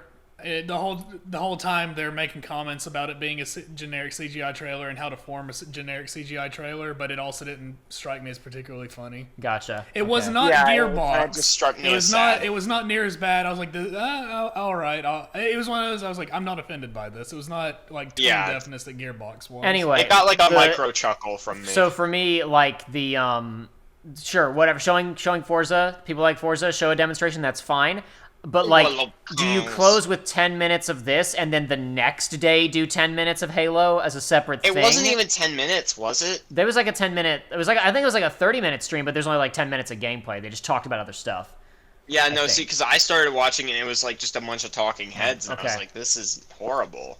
That's I'm pretty gonna odd. very briefly turn on this Bethesda trailer that apparently went on for like 10 minutes. It is. No, It's dude, just, it's all CG. I know it is. it's That's why I'm looking just- at it. It's just CG Bethesda. I feel like it was legit Obsidian mocking their own trailer. I feel like they weren't mocking their own trailer; they were mocking Bethesda's trailer. Honestly, I distinctly, it's so bad. I distinctly remember I was on the phone with Joshua as the conference was wrapping up, and he's like, they've been showing Forza for 10 minutes. They're just showing Forza. And then he was like, okay, now they're doing one more thing. Oh, it's some new Bethesda whatever, right? They're just showing some pre-rendered trailer. And I was like, oh, okay, whatever. And then the conversation continued, and we just started talking about other things, right? And then 5 minutes later, he started talking about the pre-rendered Bethesda trailer. I was like, wait, is it still happening? I figured it was It's one more thing, long. 30-second tease. And it doesn't show like anything. It's like all Okay. it It shows reveals that is it's Left 4 Dead. establishing It's shot. gonna be a Left 4 Dead, except these people are their own classes, and you're fighting what vampires. I kept wanting Yeah, it to was say werewolves. vampires, It's like bro. those aren't werewolves. Those are Because you kept vampires. thinking that it was, because you kept thinking it was the Order 1884 or Oh, whatever man, it's called. That's my favorite game. no, hey. it was too colorful to be that game. Show of hands, should we move on? Sure. Yes. I have 4 hands in the air right now. Cool, great, all right. We have skipped over the Gearbox though. I was about to say, before we move on to Square, I distinctly remember sending, because Joey asked me, hey, so when are all the presentations? And I sent a quick text saying, here's what days they're happening on, and then I sent a link for like more specific details. And I said, there's also the Gearbox presentation if you hate yourself. I said that as a joke, thinking Joey would never watch the Gearbox I presentation. was not going to, Wait, did but he I do was it? with Did he do it? people who were watching stuff that day, and they were like, "Okay, Oh. let's watch the Gearbox one." No. And I was like, "Oh no, I'm gonna get the most out of this, and I'm gonna hate it the most as well." Terrible. It was just terrible. Most of it was promotion for the Borderlands movie, which don't even get me started. Wait, there's a Borderlands movie happening? You haven't heard about this, Joshua? Are you being? I think I probably have, and Okay. Jamie Lee Curtis is in the Borderlands She's movie. in- Jamie Lee Curtis is Borderland in the Borderlands. There are some really weird casting choices. That guy who Okay. plays Olaf is Claptrap, right? No, it was no. I thought it was Jack Black.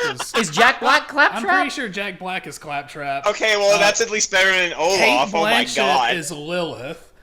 Which, Who is? Kate Blanchett. Now here's the thing. What? I got no issues with her, and I think she looks great. No, for her Kate age. Blanchett is a good She's a good actress. and I think she looks great for her age. Lilith is supposed to be in her mid to late 20s. And Kate Yeah, I Blanchett was about to say, I think, Lilith is 52. under 30. Also, Roland is played by Kevin Hart. I Kevin just Hart, saw that. Uh-huh. and that is the most tone deaf. It's like, whatever. Jack Because- Black is Claptrap. You were correct. Yeah, I was wrong. whatever. Anyway, so the entire presentation was Randy Bitchford going through the Borderlands movie set. Oh, and so they were talking about Kingsglaive? and they were Yeah. and there was people in the background. Some of them were censored. It's like, who's that actor? Maybe that's Tiny Tina's actor. What? And That's almost... so it was like every time he was off of the stream, it was like, thank God, and then it got bad again because they were trying. I guess it was kind of like, remember how Bethesda did Bethesda Land, and that was kind of, it was like, okay, whatever. And I it get was what like you're the doing. It's kinda worst thing cringy, but ever. whatever. This was doing Gearbox University, and it was just flat joke me. after flat joke after Just flat kill me. joke Just after kill me. it's okay to drink underage in space joke, and it was just awful. Whatever. They didn't announce anything new that mattered. It was just boring. But I sent the picture in Discord. This is all I'm gonna really say about the movie, about the quality of the movie, is one section from it where they were talking about things, and they were like, the props for this movie. We're doing everything we can to make the good props. The images I presented. This is the Infinity Pistol from Halo. Yes. Yeah. Whatever. This is on screen, and they're like, eagle-eyed fans of the series may recognize this as the Infinity Pistol, and I'm like, What? what? What? What? What do you mean? It doesn't look anything like it. It's like, that's just. But no, Jake Gyllenhaal's like, wow, it looks great. And then Kevin Hart kind of comes out and is talking about his performance, and he starts kind of going on a tirade, and it's really weird and really bizarre, and I kind of stopped listening to everything that was going on in the presentation. Why? I just started daydreaming. About better I was remembering times. a better time. And that's all I have to say about the Gearbox presentation. Oh, Randy. Remember that like 1 year where Gearbox was cool? I don't. No, I don't. I did not. Eagle-eyed viewers would not spot any USB sticks laying on the ground, though. Dude, no, remember when Randy Pitchford won Best Performance for playing his guitar on the Game Awards stage? Because I do. That's a what, Crobcat joke? Yeah, it's a from Crobcat from frickin' Game Awards 2016 Judgment Day. Randy was just so full of himself the entire time he was on screen. He is a slime. He's always full of himself. He is a Yeah, slime. he's always been. And I hated it. Awful. Like, no, he actually thinks that he is a god. I know he does. Ugh. Anyway, we're moving on now. That's all. No, we Yes, must talk please. about Randy. I don't want to see his face in my mind anymore. I don't want to see your face no more. I don't care anymore. Bum, bum, bum, bum. I don't care no more. I don't remember. I don't care. I literally can't remember a single thing that was announced for the Gearbox thing other than the Tiny Tina thing that was already announced, and they just showed the same trailer. Yeah, the same and pre-rendered had- trailer from the it was game, same- from it the was Summer the Games same kickoff. trailer, and they had a girl that was working on it come out, and she's like, "Yes, I am working on it. I'm very excited." No new information. It's a loot shooter, though. Don't worry. And it's like, what else was it going to be? It was going to be a D&D game. It's not going to take place in the Borderlands universe, though, because.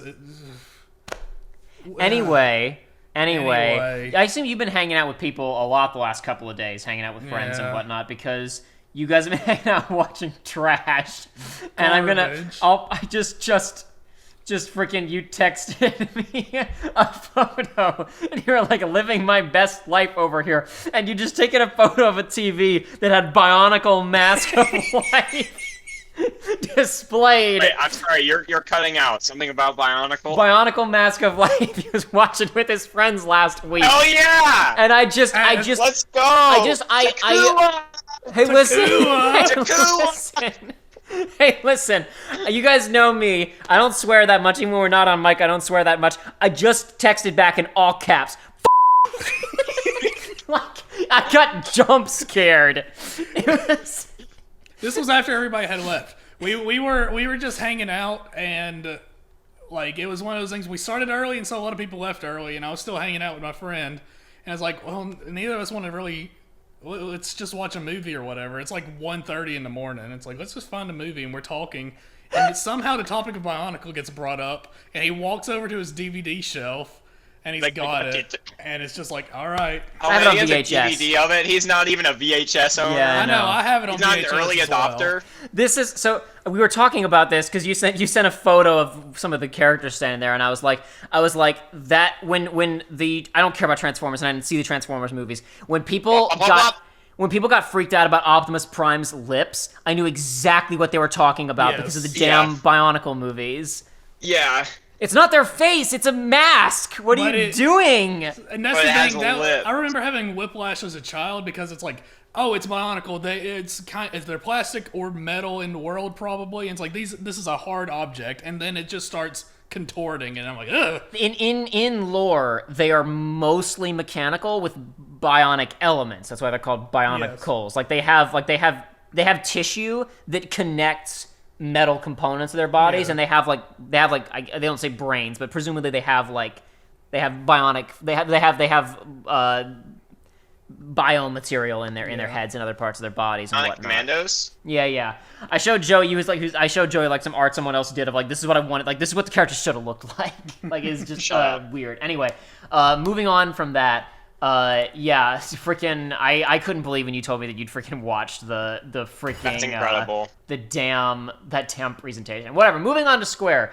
Guardians of the Galaxy. I haven't watched the gameplay demonstration. I only watched a little bit of the gameplay demonstration and saw them showing like when you do your team attacks, he blasts the Walkman, and I'm like, so nobody's gonna be able to stream this video game. I know. Maybe there's going to be a lot of big games these days have options like Disco Elysium has like the streamer friendly options. Yes. Like it just replaces all of the copyright. Yeah, hopefully there will be a box you can tick in the options. It's like whenever Peter Quill blasts the Walkman, there will be some like custom original to the musical score, like 80s feeling, just, rock or synth or whatever, right? Like, yeah. So you get the vibe, but you're not gonna. But it's just part of the game's soundtrack. I have seen so much argument about his character design. Specifically his face, because I've seen all sides. I have seen Marvel fanboys being like, this is fine. I've seen Marvel fanboys, like movie Marvel fanboys, being angry because it's not what's-his-face. Chris Pratt, yeah. It's like, looks terrible. I've been seeing fans of the comics who are like, whatever, he never looked like that, and it's fine. And I've been also seeing them saying, he looked a lot cooler in the comics, though, so it's like, I don't... James Gunn kind of completely recreated the characters for the movie. They have almost nothing to do with their comic counterparts other than just basic design elements and some backstory stuff. So these guys are kind of they're combining a lot of visual elements together of it. But one thing that I really appreciate, so I think Gamora was in when Marvel versus Capcom Infinity or whatever. Yeah. And she's been in a couple of things. Yeah, basically in the comics, she had basically the same design as she has in this new game. No, she's closer to the comics in that she has yellow eye paint, which I hate. I like that her design in this has eye paint, but it's black. It just looks a lot better. Yes. It fits more. So I don't know. It's a good blending between the designs. Is kind of what I'm. You briefly got to see the communism dog, and I don't know anything about this, but I saw that. I was like, hell yeah, give me that. Have you seen the Guardians movies, Joey? I have not. Okay, there's a character played by Benicio del Toro who's a villain from the comics called the Collector. Who in the comics he's like, I wanna put all the Avengers in a glass display case in my museum, and I'm gonna collect them all. Okay. And it was really stupid, right? That's the villain. What are you talking about, Jacob? Are you saying that comics can have dumb subplots? As with all, just gotta create a new villain, right? Just gotta create a new villain. Yeah. And then on the cover art of the premiere of the Collector, it's like Thor and Captain America are in what look like action figure boxes, right? They're in the little My Little Pony jars. Yeah, sure. It's like my favorite movie, Toy Story 2. Yeah, it's a little bit like it looks a little bit like Toy Story 2 when when they're in the little display This cases. guy isn't pissed off about having to go into work on a Saturday. All the way to work. That's another one of those, like, every week something gets there's a Twitter account that posts, I can't believe I have to drive all the way to work on a Saturday. All the way to work every Saturday. But the Still the greatest. I know he's technically a secondary villain, but Al is the greatest Pixar villain ever. yeah, he's pretty good. Because Al's the best one. he's also in an ultimate twist villain.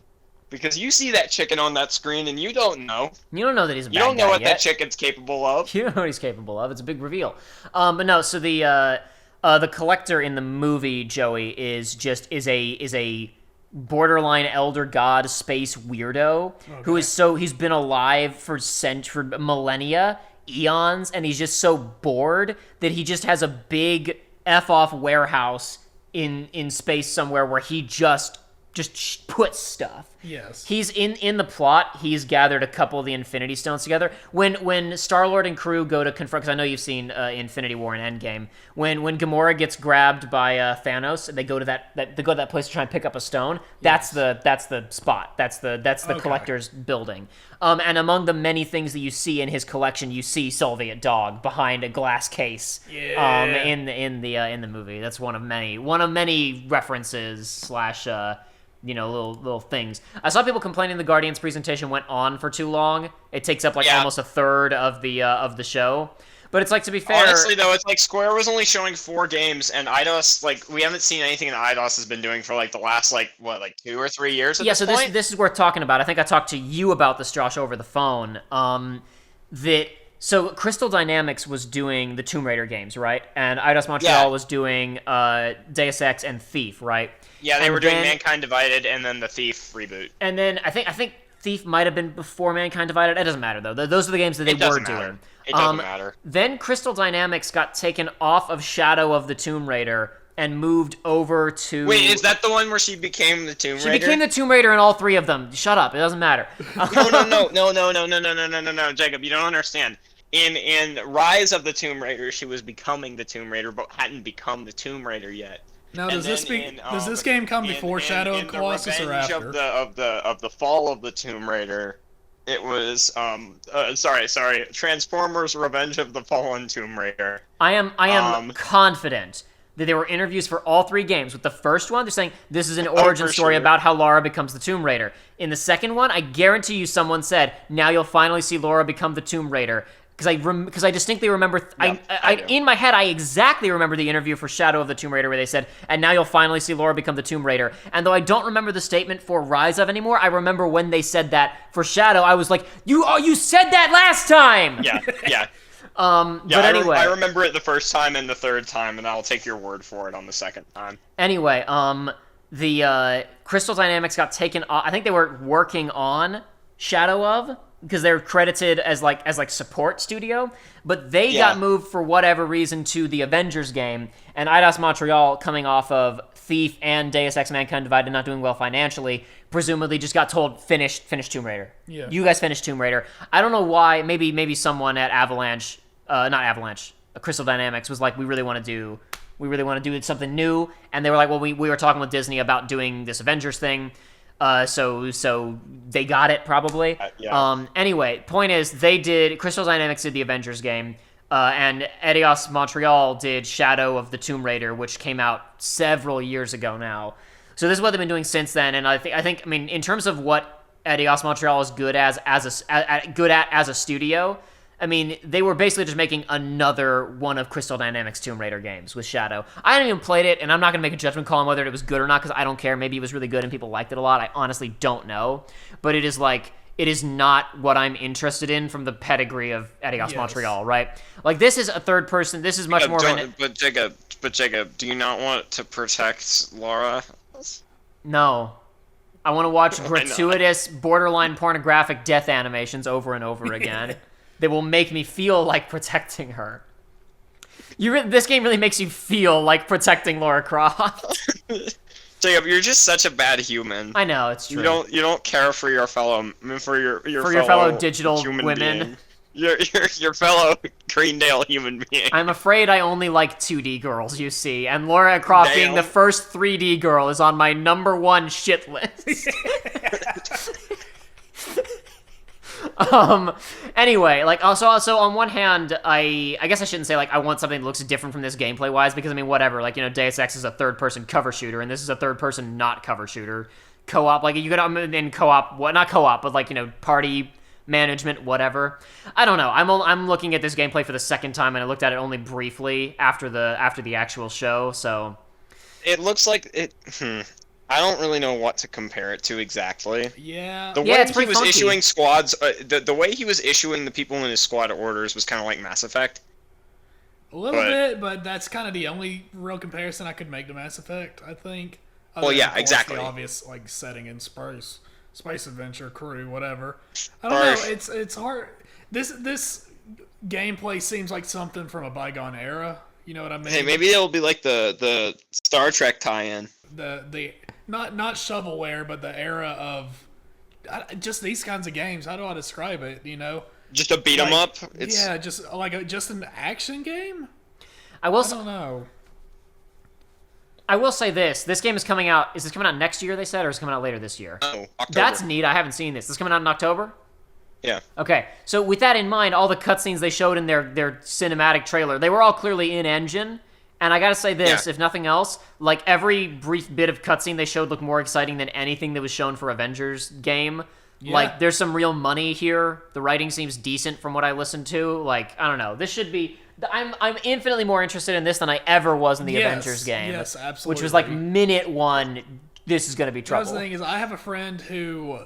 Like, I had a friend who I had to talk out of getting the Avengers game. I had to just keep presenting new gameplay and be like, this is bad, you don't want this. And it's like, okay.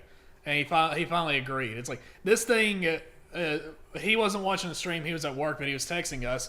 And somebody mentioned Guardians, and the Guardians game, he's like, oh god, not this too, right? And I was like, no. This one seemed like, you're allowed to be cautiously optimistic about this one. This one seems fine. Yeah, but anyway, so I'm seeing here. I forgot about this. There's like a DMC style meter or something in this game. That was another thing. I was like, what is this effect and how does it work? Goggly Gareth was tweeting about it a while ago. He said he had a dream about a game that was like a combo. Like it was like DMC slash like Titanfall 2 slash a couple of other things where it was like doing wall runs and tricks would give you slow motion auto aim bullet time. Yeah. And I was like, imagine something like something with a system like Doom, right? Where it's like, if you're in trouble, new Doom. The whole point is like you need to be more aggressive and go punch things to get health back and ammo back. Imagine where a game with like the tension of Doom, but the solution is not punch people. It's do a wall run and a backflip to activate Max Payne bullet time and Titanfall 2 smart gun, right? Like oh no, I'm getting shot a lot. I need to do a backflip from a high place. Anyway, not much to say about Guardians other than kind of ties back into stuff we were already talking about previously with Disney management stuff of whatever. They showed this pixel remaster for like a half a second, but whatever. They're finally just you can just play the damn games. You can just play the old Final Fantasies. And a minor adjustment to the pixel art is so much better than the crap we've been getting. So even though I was like, it's mind-boggling that they feel the need to do that, at least it looks still better. Like you know it's what? a bundle of all 6, which I don't think nice it's a bundle. I think you have to. have. I'm pretty sure you have to buy them individually, Josh. Wait, really? I'm pretty sure you have to buy them individually, buddy. Remind me to go kill myself later today. Steam and mobile. No console release announced yet, obviously, but perhaps later. You know what? It'll be announced for PS4 during the PlayStation thing. When is that happening? There's no date, but there will be one. It'll happen sometime. So that's what we need to get to, right? Is that so like for a little while, the Strangers of Paradise, I was like, I remember because I forgot to talk about it during our predictions video. Completely forgot. Yeah, we didn't talk about FF Origins, which we all were expecting. And I tweeted about it later of like, hey, I swear, guys, we we're calling that one because none of us were surprised when it happened. Yeah, I tweeted that, and afterwards, because like we didn't talk about that. I bet that might show that will probably show up during Square's event. It might even show up at Xboxes, and then people were like, no, the leaks say it's PS5 exclusive, and I was like, okay, whatever. But I'm looking at here, it is Xbox and PC. So guess what? This is just hard confirm on everything that you wanted to see that Square didn't show was not shown because Sony said no. Yeah. Because Sony said we're gonna do our big products push, and we want to show 16. And we want to show. They may even show 14, even though they did FanFest. Yeah. They may even show 14 there. And I can see that. And or at least just a little thing like people about it. Because they announced the PS5 version at FanFest, right? That's it. They'll show the game, the gameplay trailer will be in engine on PS. Will be not in. It will be in game on running on a PS5, and that'll be the exclusive evidence of the PS5. And they will show a teaser for 7 Remake Part 2 possibly, and they will show a trailer for 16. And probably Naoki Yoshida, not Naoki Yoshida. Wait, who on? Is that the right guy? No, which one? I'm getting confused. Which one is Naoki Yoshida? Damn it. You're not helping yourself. No, stop. What am I talking about? Too many names. Too many people make games. We can't keep How up dare with they them. all be making games, though? Yes, Naoki Yoshida is Yoshi P. God. And earlier we were talking about Yoshinori Kitase. Okay, I got flipped around. Sorry, whatever. Anyway, he'll probably show up, and the director of 16, whose name I forget, will appear on screen and say, hello, everyone. We've been working very hard on this. We're excited to finally show you more, whatever. Yeah, please because, be excited. Because, the main things they're going to have to show are going to be, they may reveal whatever Naughty Dog's working on next, but probably not. It's probably still too far out. Probably. They'll really emphasize God of War. That's what I was telling Josh. That's what we're gonna call it now. Because people, God of War 5, no, because the last one was God of. This one's gonna be. It's called Ragnarok or whatever, right? God of War Ragnarok, I think. That just makes sense considering what happened in God of War 4. I will refuse to call it that because I will continue. Because people call God of War reboot. They've called it Dad of Boy. They've called it many things. I call it God of 4. I will call this new game God of More, and when we get to 6, I'll have to come up with a new naming convention, but I'll get there and it'll be good. You have plenty of time to figure it out. Maybe God of Snore. If 5 turns out to be bad, then the 6 will be more like God of Snore. Am I right, fellow gamers? And you're gonna get lots of Kotaku bucks for that. Yeah. But God of More will appear. They'll kind of show that off. I'm sure they'll have stuff to announce, but the biggest PS5 exclusive that I can think of right now that we haven't seen much of other than God of More is 16, and they're gonna want to have the emphasis be there. Hey, this is where you play it. This is the only place to play it. Yeah. I guarantee you, they said don't show that crap at E3. Do not show that crap at E3. Anyway, Marvel's Avengers roadmap, baby, it's still around. Roadmaps are so I believe in them. When I see a roadmap. So what you're saying is we will get the Black Cougar update. We will get. He's gonna protect the children. He's gonna do it. Be sure to go to blackcougar.com. I'm glad we both went there, Joshua. Thank you. This is what you're seeing on screen right now. This is a brand new level. Hold on, this cosmic cube. Oh my god! This girl here. Is this Daisy Johnson? Is this Quake? Is that who that is? Because that's not Kamala. I thought the only character they'd added in was Hawkeye. Did they add other people in that I don't know about? Because I don't pay any attention. Probably. I mean, I'm guessing the people who play that game didn't know Hawkeye this. is going to have because they don't play it anymore. It is a new gameplay mode introduced. Nack's got a new move! Dynamic. Are they going to put dynamic combat into Marvel's Avengers finally? That would be insane. I've been waiting for that. That was the reason to buy the game at launch, was because they were like dynamic combat soon. Wow, they redesigned most of the characters. This does not look like the actors from the movies, which is fine. Honestly, that's what I would have done too. Yes. The Shuri, the younger sister of T'Challa, looks so much like the actress from the movies. It's real. I assume that's her. It's muted. It looks a lot like her. Anyway, it looks a lot like her. Yeah, it's not exact, obviously. No, it's not. No, I'm not suggesting it's exact at all. It's way closer. It's closer than any of the core cast were to their movie counterparts. For sure. Anyway. Look at all the explosions and cool gameplay. So I thought that Hitman was no longer being published by Square. Well, this is just, I don't know. This is a mobile game. Who cares? It's still the IP. Yeah. I don't know. Whatever. It doesn't matter. Bang. It's the other Nier. There's 2 Nier mobile games. This is one of them. I like Nier. I don't care. Did you see the post? Did you see the post that someone made about in an interview? Yoko Taro was talking about, like, I'm making this mobile game, and I'm talking about other mobile game developers, and they keep telling me that I need to, if I want to sell more costumes, I need to put the girls in bathing suits. And so I did that, but it didn't sell. The sales went down, and everyone was like complaining and telling me that I did it wrong. So I did it again, and it didn't work that time either. I clearly, these people, I don't know what they're talking about. I don't understand it. And then someone posted the swimsuits that he put were like old school iron diving suits, like the big heavy diving suits.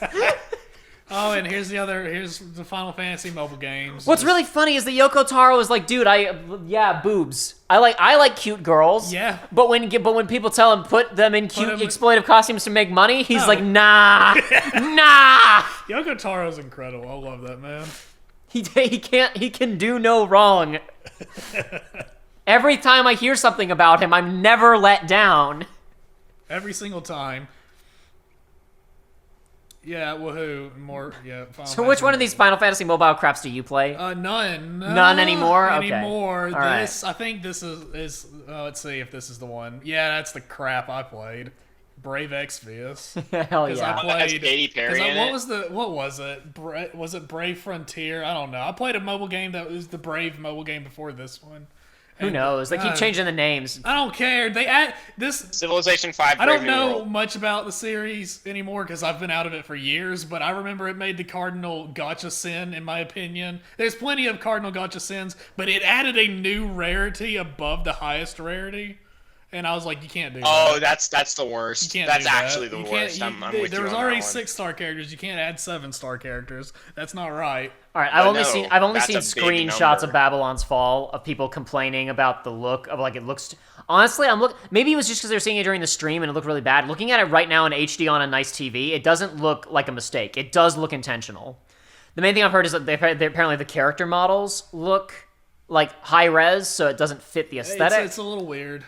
This is did like a look service little game or odd. whatever, Yeah, right? that's the thing is they said this was going to be a live service game, and my brain kind of shut off once Yeah. that happened. Yeah. It's like, I want to trust you, Platinum.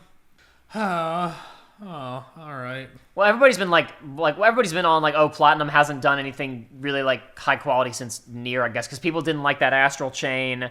It's among other things. He'll be back. He'll be back. He just blipped out, but you know what? He'll probably be back.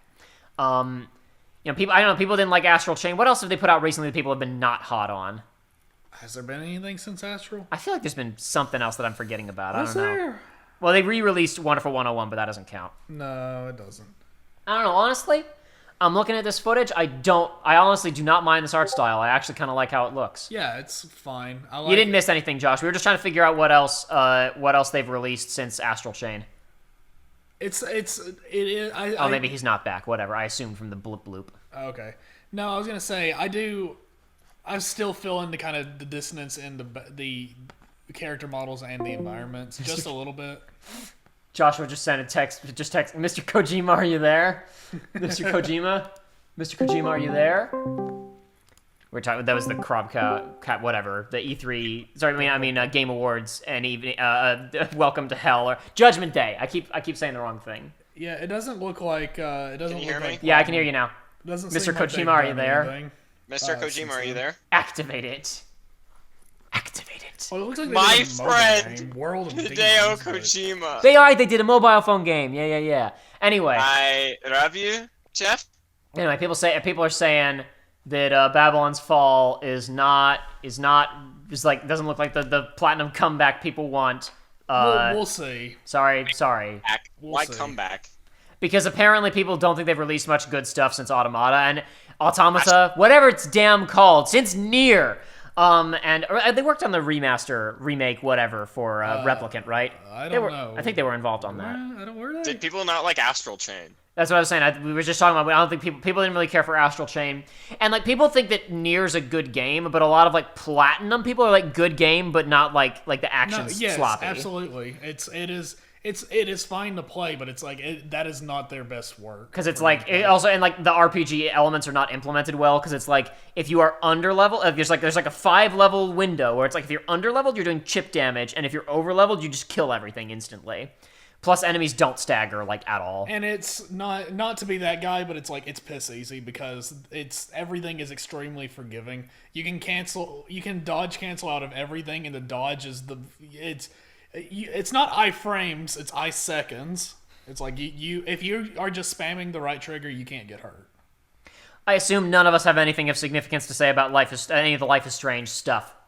No. So I'm gonna move on. Yeah. The only thing I had to say was I went into it not knowing anything other than the power was called empathy, and I was like, you gotta be kidding me. And then they expanded on it, I was like, okay, that's not as stupid as I was thinking it was, but whatever. Not my games, not for me. Mm-hmm. Anyway, let's move on to Jake and the boys with the memory of their struggle buried deep in their hearts. Right, this is right after Life is Strange. Immediately we get the lads. So, been a lot of talk about this. I've seen a lot of people complaining that graphics kind of crap on like some of the environmental stuff and the enemies, and like there's a lot of aliasing issues or what. And specifically, a lot of the animation looked bad. Yes. Some of the character animation looks like Ruby Season 1 tier, which is not really inspiring. No. Wait, what are you talking about, Jacob? Ruby is good. Okay, John, and let's be very clear. When I say Ruby Season 1 tier, Lunchables is good. Lunchables is good. Yeah. When I say Ruby Season 1 tier, I mean scenes that were not animated by Shane or Monty. I mean non-action scenes from Ruby Volume 1. You mean when like the bunny girl phased through the table? Yes, when the bunny girl phased through the table while being racially and sexually harassed. Yes, I remember that part. That's my favorite part. Anyway, is that a bomb he's crushing? Yeah. That's fantastic. Were you the one that sent me the thing where it was like Kingdom Hearts looks like it was like a game that was made by the concept of like a 12 to 14-year-old who's like into this Disney stuff and is like, yeah, we'll have a crossover with all these things. And this is a game that seems like it's made by like a 15 to 17-year-old who's in their edgy phase. And they're like, yeah, let's do it. Just edge, blood. It's not blood. It just looks like blood because it's red crystals. Cyborg juice. You gotta have the T There is rating. blood right there. That was blood. Yeah, but this, that's crystal. This is gonna have an M rating. I know it is. This but is not getting a T rating. It looks like you could T rate it. If this was made in America, you could T rate it. I don't think they want to. I think they want this. They're the whole bold new direction for Final Fantasy. I think this is our opening bid M-rated Final Fantasy game before 16 comes out. Anyway. Hello, sir. I've come to rid this place of chaos. Would you happen to know where he's at? See, here's the thing, right? People are complaining about how this looks, and this is so comforting to me to see. We talked so much about Square needs to chill the F out about having the best graphics in the world, and seeing something that looks like a PS3 game is warms my cold little heart to see them. Basically, the main showstopper of their E3 presentation that they're trusting other people to make. Like, think about, like, they handed CyberConnect 2 the Final Fantasy VII Remake initially just because they good pretty visuals, right? And then guess what happened to the CyberConnect? They had to scrap everything because it sucked, right? And this is just okay, Ninja. You know what, Ninja Team? They make games that play. Just make a fun game. Just make a game that's fun to play. Rip his head off and then use his head to break his crystal body. The best thing about this looking like a PlayStation 3 game is that it caused the ex-CEO Kaz Hirai Twitter account to come out of retirement because he quit doing that, right? The guy who made the fake Kaz Hirai account. Yes. When Kaz Hirai retired, he retired the Twitter account, and he only comes out like twice a year, right? Like last year around the time of E3, he was like, "I'm here at E3. Where is everybody?" In June, right, of last year. Or he did that when Sony wasn't there. He either did it last year during COVID or in 2019 when Sony wasn't there. He was like, I'm here for the Sony show. Where is everybody? Something like that, right? He came back this year. This is the first time he's tweeted. God, I'm watching this trailer again, and you're fighting the Garland or whatever, and he's not using his sword. He puts his sword on his back so he can start punching him. It's great. The hold on. Where is it? Ex-CEO Kaz Hirai, where are you? Found it. Sorry, everyone. The Stranger of Paradise demo is not running on PS5 because the console is not backwards compatible with PS3 games. They did get that fixed. The demo is up now, so people are playing it. I haven't watched any playthroughs of it yet. When you mentioned it, I didn't know there was actually a trailer yet. I mean, the demo, you mean? I mean, demo, yeah. Yeah, no, so the demo... Jacob. Yeah? So when I come back, we can kill Chaos? Yeah, sure. Well, it's on PS5 only, Joshua, so... Oh, dang it. You can watch somebody kill Chaos if you want. I think Bloody Bizkit streamed it. Well, do you think they're gonna let us kill Chaos in the demo? I mean, I would think not, probably. Anyway, I want to kill Chaos. I really do, and it's important that we kill Chaos.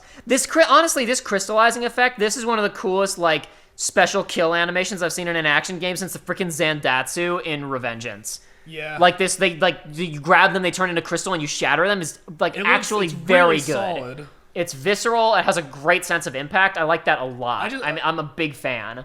This is the monkey part of my brain activating. That I hope it's not the monkey part actually. It's the lizard part. It matters. I hope that there's proper incentive. Wait, is a lizard person confirmed? Oh no. No, I was gonna say Exposed. So no. Here's the difference: is the monkey part of my brain is like, oh, cool animations. The lizard part of my brain is saying, I hope there's proper incentive to do these animations because if it's like that for every kill, it's like that's just going to make combat take a while. It'll probably be like the Zandatsu, where it's like you do it to refill meter, but you only need to do it when you need to refill meter. Yeah. Or for style, right?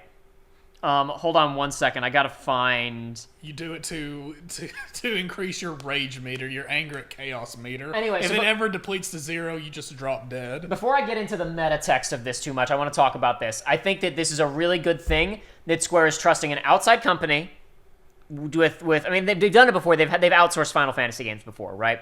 But this is much riskier than a lot of their previous outsources, other than the bat shit insane decision of outsourcing Final Fantasy VII Remake.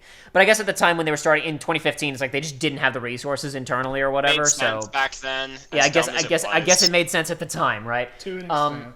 And there have been other games outsourced, but like this being such a departure and this being like such a thing they're promoting so heavily really shows and they aren't like it has to look the best, just make a fun game. Like I don't know. I think that's very positive to me. However, at the beginning here, so we have anyway, we have the credits listed, right? I assume Daisuke Inoue and Jin Fujiwara are Ninja Team people. Would be my guess, right? Story and scenario, Nojima. Tetsuya Nomura. Story and scenario, by Nojima, who's the writer for 7 and a bunch of other stuff that they've done, right? Joey, are you checking names for me? Yes, I am. I googled briefly, but I didn't get good results previously. I didn't spend much time looking. And Tetsuya Nomura as concept, creative producer, and character designer. I don't think this Daisuke Inoue is the same one on Wikipedia, the inventor of the karaoke machine. Precisely. That was what I got when I googled it. And maybe he had a career change, and now he's making this game. He would be pretty old at this point. Yeah, but anyway. So again, people are like, oh, Nomura and his edgy bullcrap, but he literally did not write the line, I'm here to kill chaos, probably. Concept, we're going to talk about what that is, because in an interview, he said, I wanted to make a game about an angry man, which we'll talk about a little bit more in a bit more detail in a second here. But it seems like probably whatever this is, it looks like it's an isekai of some kind. Daisuke Inoue was the lead designer for Lightning Returns. Oh, okay, so maybe he is a Square guy. Or was that out? No, that was totally not outsourced. Okay. All right, that makes sense. All right, then. So maybe the team at Ninja Team is developing it, and he's been, like, loaned out or something. Because Lightning Returns was, I'm fairly confident, done by that core team in studio, but I could be wrong. Pretty sure you're right. Anyway, probably what we're looking at here is Tetsuya Nomura coming up with the idea of a gritty action thing, pseudo set in the world of FF1, so we can reuse some of that stuff, that iconography. Let's make it an isekai about 3 normies who get warped into the fantasy world, and they have to fight through, and it'll be M-rated and very edgy and dark, right? It's probably, I would guess, like where his narrative involvement stops and starts. I could certainly be wrong. I'm sure he'll have made a lot of like story decisions, like broad, but we don't know them yet because we don't know the story of the game. And the fact of the matter is, when Tetsuya Nomura is making broad story decisions and someone else is writing it, good at that. Yeah, when he's making broad story decisions and someone else is writing it, it's not that bad usually. The first couple Kingdom Hearts games came out all right. But anyway, Joshua, Joey, and I had a long conversation about this the other day. We were talking about. It's going to be, we were having a conversation about chaos. I'm unfortunately just going to, I think, read the transcript, because honestly I think that's going to be faster. You guys interrupt me wherever with comments, but I'm just going to try and, like, paraphrase our text messages, because that's going to be faster. Okay. Anyway, we're talking about, Chaos. we're talking about chaos. Joey says, I know nothing about the world that game comes from, but I was so into that trailer. It's so corny and edgy, and I can't wait for it. I say, it's going to be great. And it feeds into my many Tetsuya Nomura discussions, because he outlined the base concept for the game, though he isn't writing it or anything. And in the interview, he says that he wanted to develop a story, quote, about an angry man. Remember, I'm currently pouring all my anger into writing Kingdom Hearts 3 back after he got kicked off of Final Fantasy 15. But, like, you play Kingdom Hearts 3, and the only detectable anger in that script is metatextual anger with the material. Like, I think we all kind of got, I don't know, I at least got kind of interested when I heard him write that, because I was like, ooh, he's going to try and put some of that Versus 13 energy and his frustration. Maybe he will actually have some passion for what he's writing this time around, unlike in Dream Drop or whatever, right? And then it wasn't really there, because I expect he's actually pouring all that energy into Verum Rex and Kingdom Hearts 4. And 3 is just kind of an exercise of shipping the game and doing what Disney wanted, because they probably became way more hands-on when they realized when the trailer at E3 2013 or whatever, where it got revealed got all those views, and they're trying to figure out what to do with video games. And suddenly they're like, oh, well, there's one over here. Let's just go do that. Let's go make that sell better by interfering me, because we know what we're doing better than Square and Tetsuya Nomura do. Anyway. So my point is, I think we found some more of that anger of Tetsuya, because obviously he can't really apply it to Final Fantasy VII Remake, because he's working on pre-existing material. And again, all of the weirdo changes that are in Final Fantasy VII Remake, which everybody involved on this show at least is into. Remember, Tetsuya Nomura didn't want to do any of that. He had to be convinced by Nojima and Kitase to go along with that. But anyway, let's move on. Joey says that we found the anger, and we found it, and I'm so down to experience the anger. I said, and it's so blunt, I love it. Nomura is such a music director. What does an angry game look like? Well, it's dark, and a man with a scar crushes enemies with his bare hands, and blood goes everywhere. And the angry main character angrily says, I am angry, in every line of dialogue. I'm here to kill chaos. Okay, Nomura, that's great for the introduction. What does the rest of the game look like? That. Just like I've talked about this. I mean it as a compliment when I say Tetsuya Nomura would be a really good music video director. Yes. But like his I know ideas, that you mean it as a compliment. Yeah, but like his ideas, just he doesn't know how to sustain them and stretch them out sometimes. Anyway, Joey says, I hope it has some edgy 2000s punk rock tracks to back up the feel of the game. I said, oh, I desperately want that, and I don't want it to be good, like how the stuff in Endwalker like approaches really good butt rock. I want it all to be metal chocoboats here.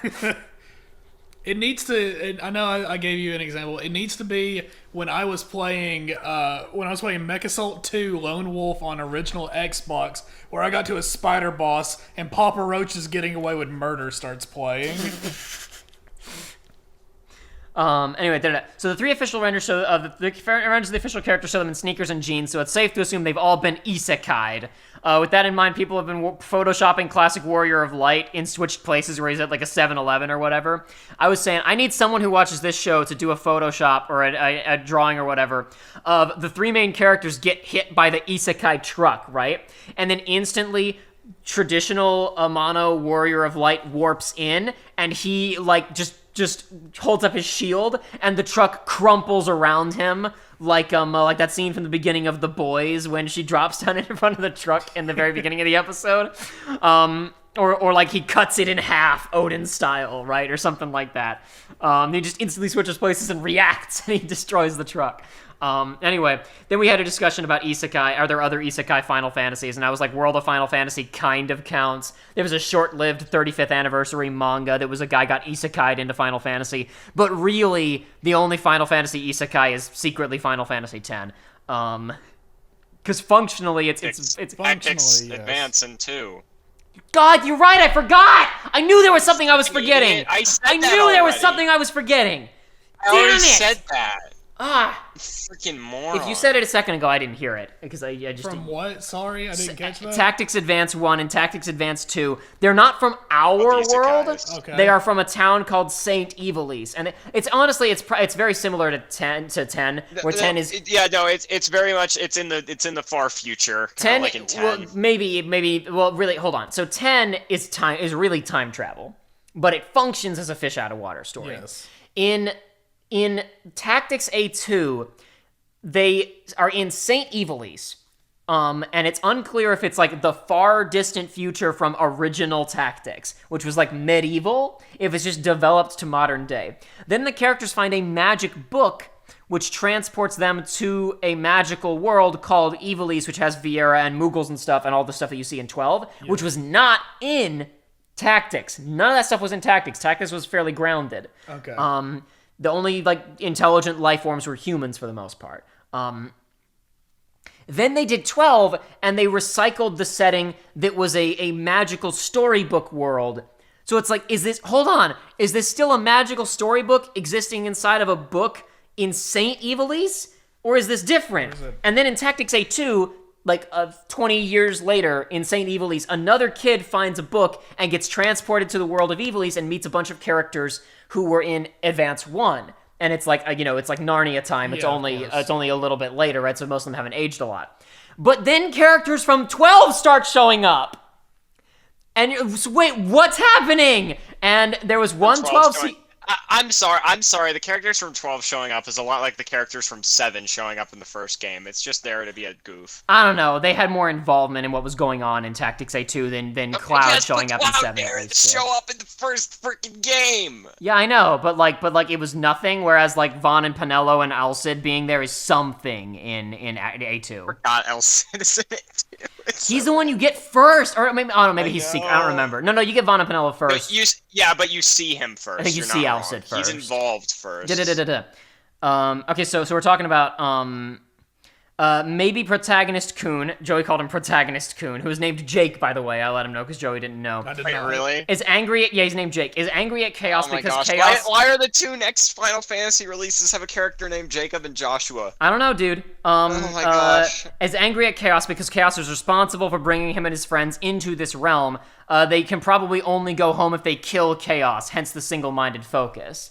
Something about like the memories of the thing burning in their hearts or whatever. Maybe they've been trapped here for many loops of the plot. Because a major aspect of the plot of FF1 is a time loop.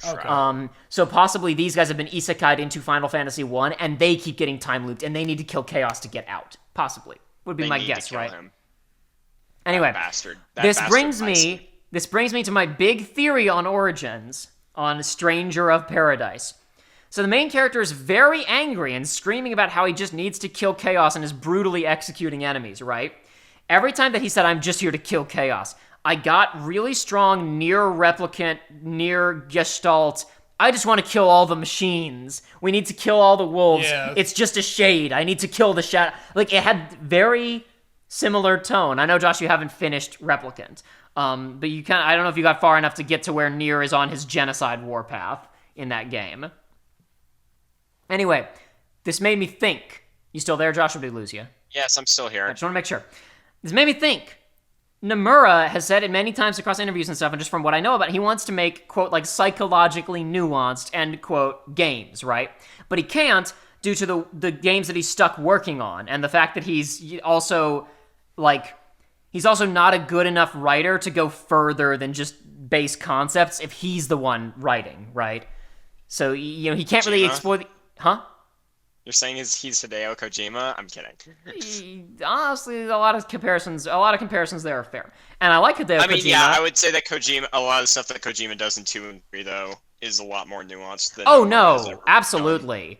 Kojima's, like, character writing only gets really, really garbo in 4 and 5.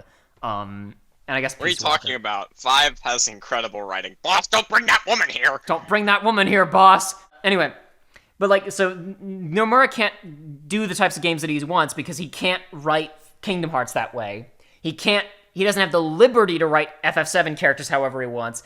And I imagine even if he gets the games that he wants, if he's the lead writer, he's not going to be able to get where he wants to get because he's just not, I don't think he's that good of a writer. But hey, while he's been busy making these big budget games and having Disney breathing down his neck since circa 2013 or so, good old Yoko Taro over there suddenly became really popular, and people seem to like him a lot, and his game started selling pretty well. Maybe I, Tetsuya Nomura, should make a game kind of like what Yoko Taro makes sometime. Maybe I could do that. I think that this Final Fantasy Origins is going to be a stupid, blunt, loud, noisy, edgy but toothless, violent but not actually disturbing or unsettling. I played 5 minutes of Drakengard and I get it, Yoko Taro ripoff. And I am here for it, dude. Be incredible. If that's what it is, that would actually be incredible. It's like, and this is all speculatory, but I hope you are correct. Because that sounds, that could be so fun. If you want to paraphrase yourself, Joey, instead of me reading, so you can remind yourself of what you were talking about the other day. Right here, you're here. I just thought, instead of stealing your thoughts, I could let you say your thoughts. Yeah, at that point I was just saying how it's like, yeah, I can imagine that this trailer is supposed to be kind of like the Spec Ops The Line trailers, where it's like, it's just pretending to be a boring shooter, but there's actually, there's stuff underneath it. Now, I'm not saying this is going to be as nuanced as a Spec Ops The Line, it's no but I was saying that I honestly think that this would be a tough thing to properly execute. I don't believe he could execute it, and I think it just completely falling flat, fumbling, and failing would make this such a fun thing. I think it would only make me get into it more. Yeah, if it's just this is falling apart, I love it. Like such a blunt surface level examination of what Yoko Taro's been doing for the last 20 years of Jake rampages through an entire fantasy world because he thought that it was just a game and he wanted to get home, but oh no, it was all real and he killed and all those monsters were actually babies and oh no, his actions have unforeseen consequences. No, just like the most straightforward. I was telling you that I'm already waiting for him being on his knees, like almost crying and just screaming to the heavens, "What am I fighting for? Iris!"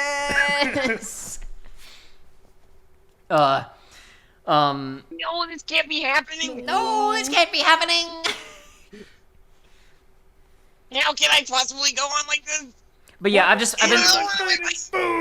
I've been thinking about it ever since the Union Cross rail shooter bit from KH3 that's like, this just feels like the ending of Nier Automata, but like with no thematic, like it's like completely toothless. Yeah. And like, but it was like, but it has exactly like that feel, right? Yes. And like it's, I don't know, like maybe he came up with it totally independently, but I have to believe that he has some awareness of what's going on at other games in his own studio, right?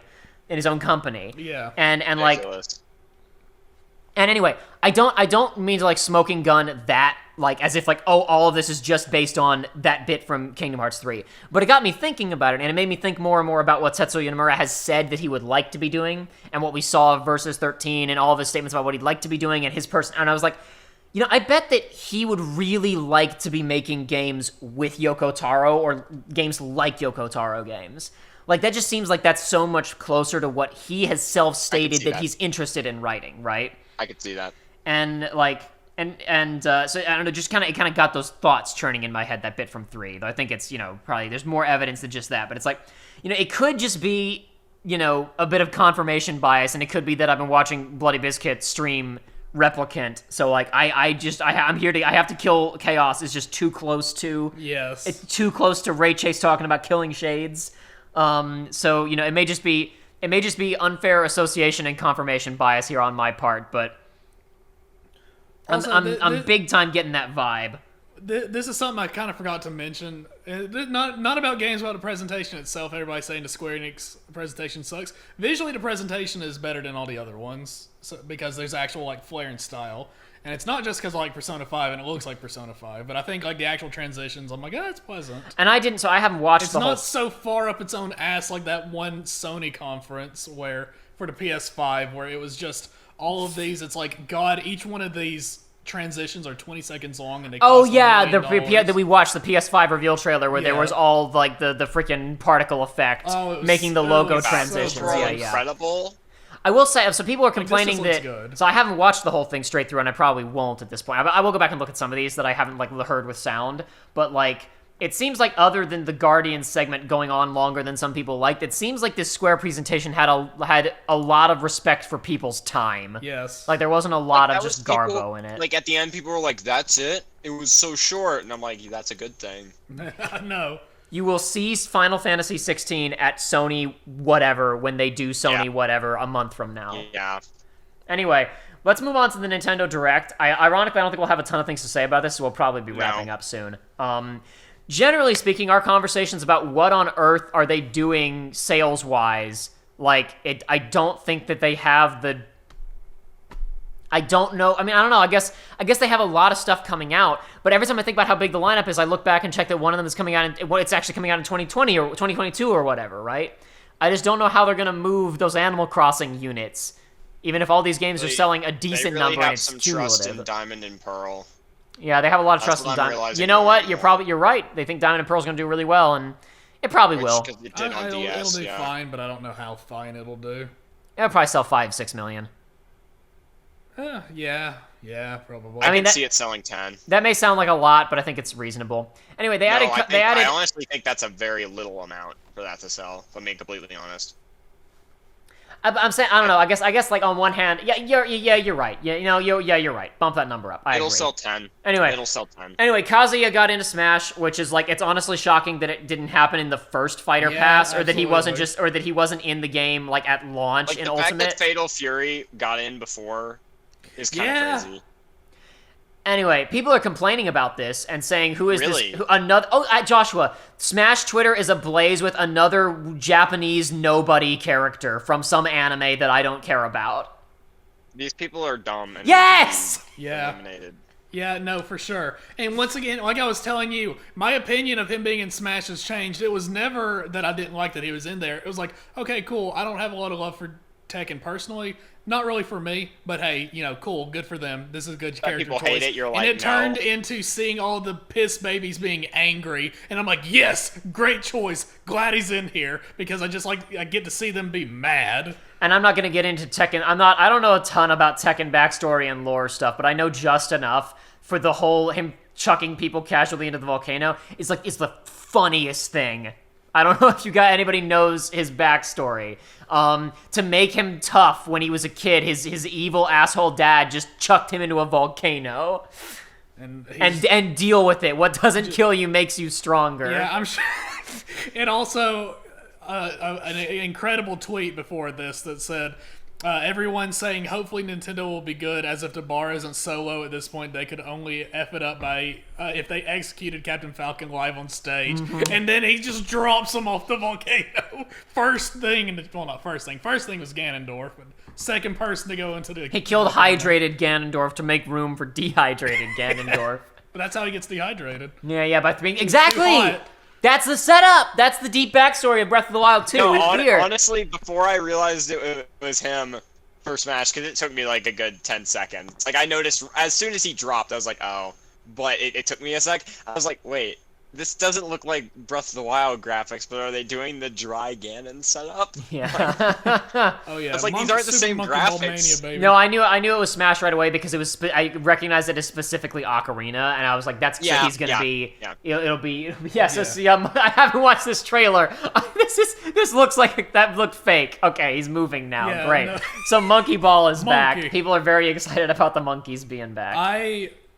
I have not played a Monkey Ball in a while, but I know the one that was on Wii U they ported to the Switch, and it was a terrible port. So hopefully this one's good. Because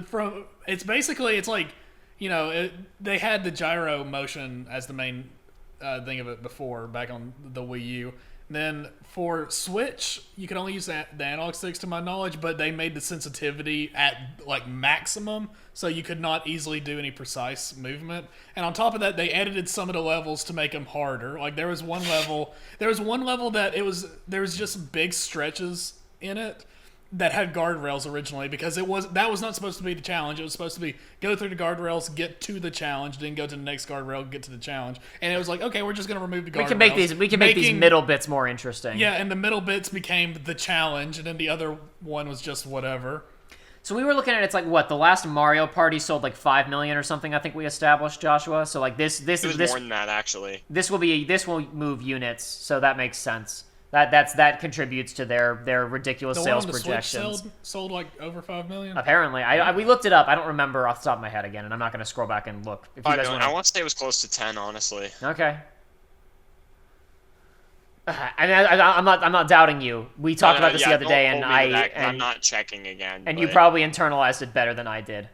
Mario Party's fun. This one is actually going to have online gameplay at launch, as opposed to the last one, which got it like 3 weeks ago. Oh, wait, really? Yeah, they patched in Yes, online did we not know gameplay for Super Party whatever. I didn't even know that they had online gameplay. So It didn't. They added patched it in, like a week literally ago. 2 months ago. It's probably because they were developing the second game, and they're like, we could probably like put it into the last game. yeah.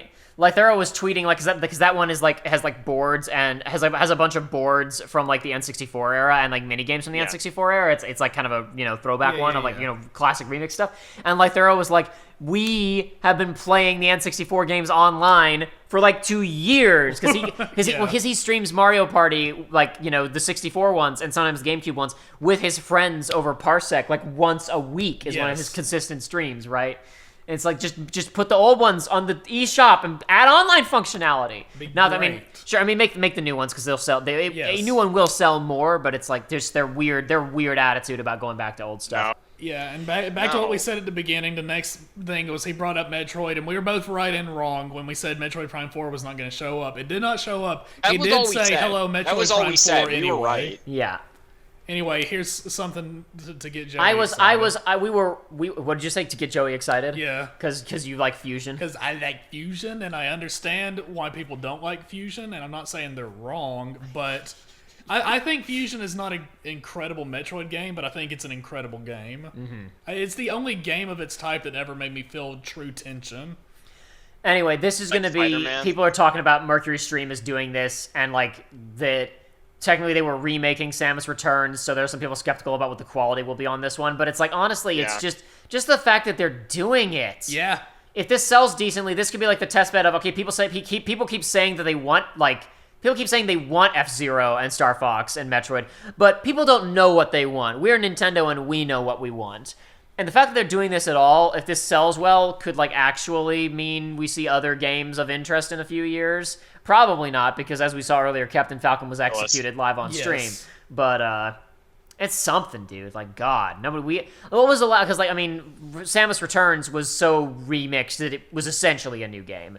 Because like the original was a freaking Game Boy game, right? Yeah, and I think as a lot of people have been complaining about the visuals, and I think the way I worded it to somebody, I don't even remember who, is I was like, yeah, honestly, this aesthetic looks a little bit too clean for my taste, but who cares? It's a new Metroid game. Like that Other M was the last one. Yeah. Other M was the last Metroid game. That was the game where they killed Metroid and said, oh, well, I guess people don't want Metroid anymore. So it's like the fact that we're getting this, like, yeah, cool. The amiibo for Samus actually looks pretty decent. Yeah.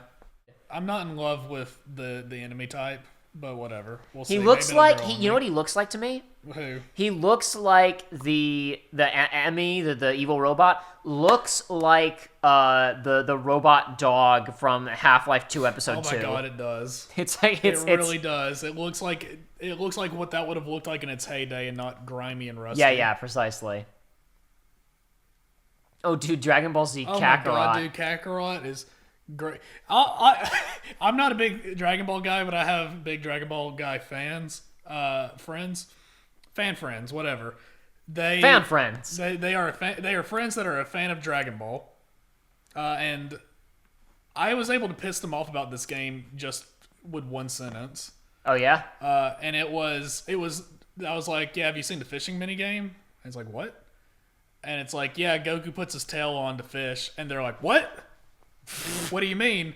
And I'm like, yeah, he pulls his tail out of his back pocket and puts it on and fishes with it. They're like, what? Now we're talking about it. I actually need to get some footage of Dragon Ball Z Kakarot, I guess, because I scrolled past the thing and not even notice I have anything to say about Dragon Ball Z Kakarot. You can briefly see him put his tail on at the beginning. Yeah, I saw it. There it was. Yeah, there he goes. He fishes, even though... whatever, I don't care. I don't care enough about Dragon Ball, whatever.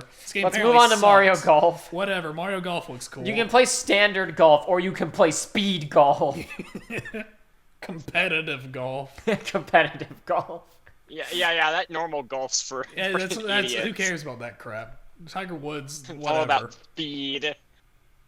Give us this crap. Fast, Honestly, quicker, it's shocking that it took this. Maybe there's been a golf game that did this, but like if there hasn't been, I can't believe it took this long for a golf game to have this exact mode. You know what I mean? Oh yeah. Like, I've thought about this sort of thing before. When I saw it, I was like, yes, exactly, nailed it. And these freaking the battle golf arenas, amazing. It looks like the freaking the battle golf arena they show here looks like the freaking arena from Legacy.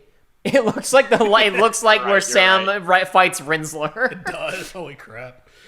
And then you can be a me and whatever. Yeah, well, this is bringing back the RPG mode. Me. This is bringing back the RPG mode from the Game Boy Advance game, but instead of playing as an anime OC. Oh, I didn't. Oh, for you, so I hadn't seen this. This is new to this trailer. The New Donk City course. This is great. That's good. Recycling that geometry to make a gimmick course. That's actually really fun. I like that.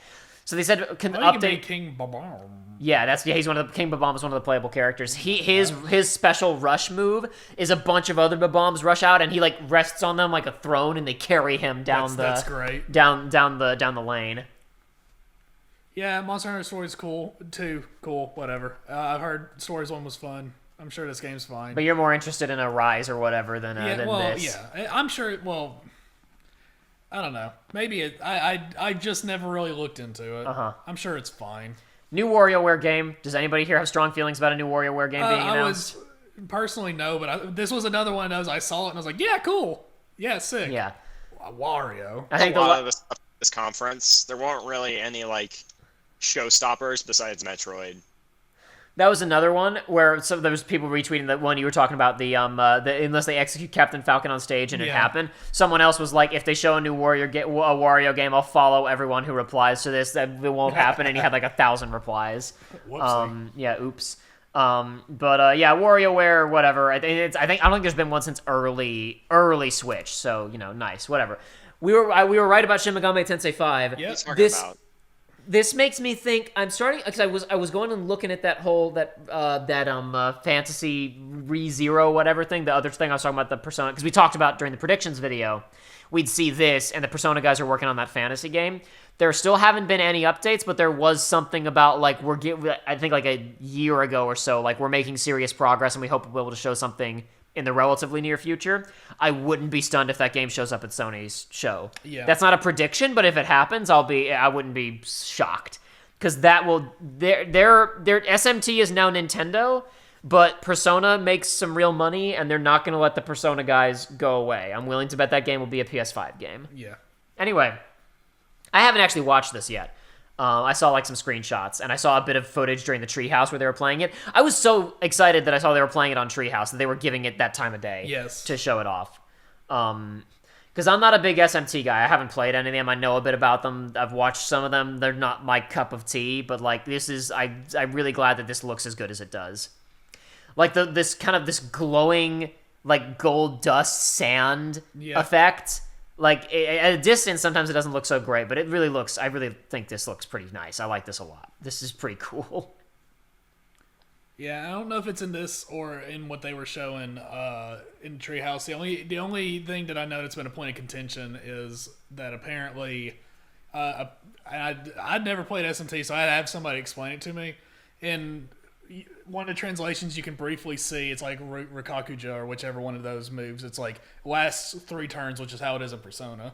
So they might be changing some of the gameplay stuff to be more similar to Persona. Yeah, and that's got people kind of groaning. Yeah. And I can't blame them because I was like, what's the deal with this? And they were like, oh, apparently, in SMT, it's like instead of it being a time limit, it's like you can stack and you can have multiple stacks to a certain extent. And it's all about like also the enemy is more likely to remove them from you and all that stuff. Yeah. Okay, I get that. And so even now it's like, yeah, I get that. I get the frustration because a lot of it's like SMT and Persona.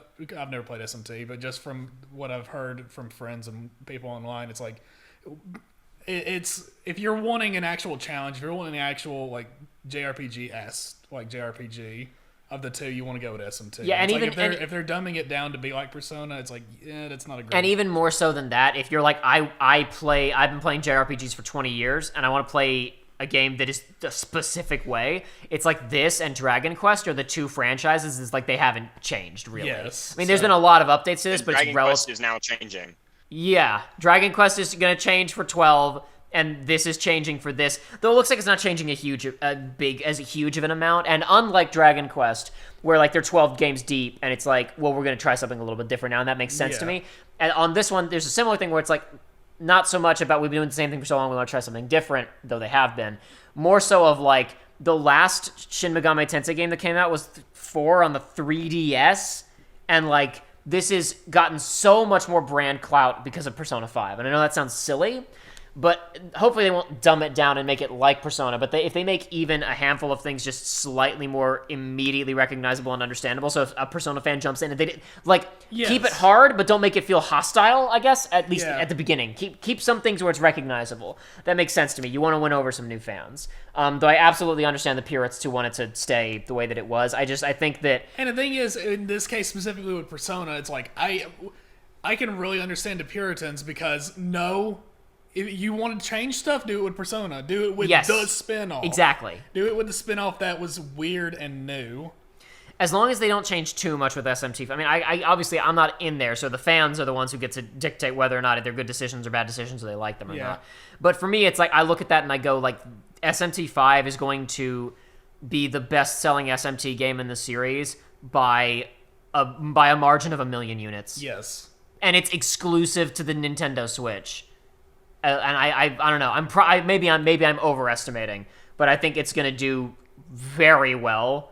And especially if there's compared to 4, I don't know how 4 sold, but every person that I know that's played an SMT game and says they like SMT has not played the one on DS. Mm-hmm. And then there's the Fatal Frame Maiden of the Black Water was the Wii U one that seemed like it was going to be trapped on the Wii U forever, right? Was it? I'm pretty sure because I saw people posting all of the There's 2 games now trapped. Yeah, I assume it's that one because I was about to say 2 games not trapped. I kept seeing everybody posting the freaking. I saw Liam talking about that. So okay, I saw people posting like and just meme of like Xenoblade Chronicles X Machine. Yes. Like that's all it is now, right? Yeah, this is absolutely because of the way that it's tilting. Yeah. This is the Wii U one. Okay, and then they also had briefly before this they showed the Danganronpa collection. Seeing lots of people online happy about that, big fans of the series. So Good. Like, yeah, cool. very Good Bruce, for very happy. good for them. Boy, Doom looks rough on Switch, but I guess that's to be expected. That's to be expected. Yeah, you're not there for the graphics. You're there to play it on the go, I guess. Tony Hawk Pro Skater 1+2 coming to the Switch from Activision Publishing Inc. Because the studio doesn't exist anymore because it's making Call of Duty 27. Woo! Oh, baby. They're still going to make more money off of this game. I can't wait for the Sony conference to have a Crash Bandicoot anything. Like, and you're going to see the exact same thing, just publishing. Yeah, absolutely. And just who's to what? Who what? It's literally every single studio at Activision right now has Activision is just a Call of Duty machine. I mean, to be fair, it might not be every single studio is all of their staff working on it, but every studio has a portion of their staff working on a Call of Duty game. There are probably like 4 in development. Ridiculous. I can't. Insanity.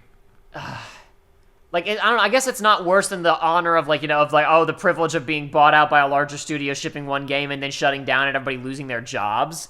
But imagine, shipping a game and it did ludicrously well, and your reward is do Call of Duty now. Do coding and map design on Call of Duty. Just, I don't know. I mean, I guess it's good to be employed. It is good to be employed. I shouldn't act as if it's nothing. It's, hopefully it doesn't sound like anybody lost their jobs. Yeah. And that's, yet. It doesn't sound like anybody lost their jobs, and that is a remarkably positive outcome. Anyway, Advance Wars 1+2 coming back, so Wargroove is no longer the only option on the market. That was exactly what I thought. I've seen a lot of mixed opinions on this, and I have none myself because I've never touched Advance Wars. I think some people really don't like 2. That's kind of what I've heard. I see. Apparently 2 was like a massive departure. This is completely going off of what Liam said. But, Liam, formerly of the Super Best Friends. Yes, sorry. No, it's fine. Just letting people who are listening know what we're Liam talking Allen about. Miller. But yeah.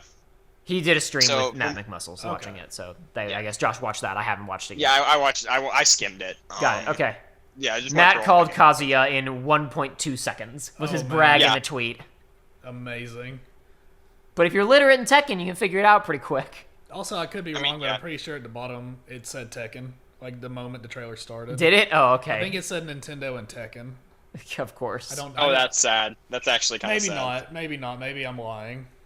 So when's Johnny Silverhand getting into Smash? Oh god, dude! What if they signed a deal to put Johnny Silverhand before Cyberpunk was a disaster? They won't have, because he says the F word all the time, and Yeah, it would be incredible. really funny if that had happened. Great. No, he's kneeling over some Fire Emblem character, and he just screams, "Wake the F up, samurai!" That would be really good. I like that. It just beeps it out though. I'm sure someone's done that parody trailer of the Smash logo, and then you just hear "Wake the F up, Samurai," and I'm sure somebody's cut that. I'm sure that exists. A seed.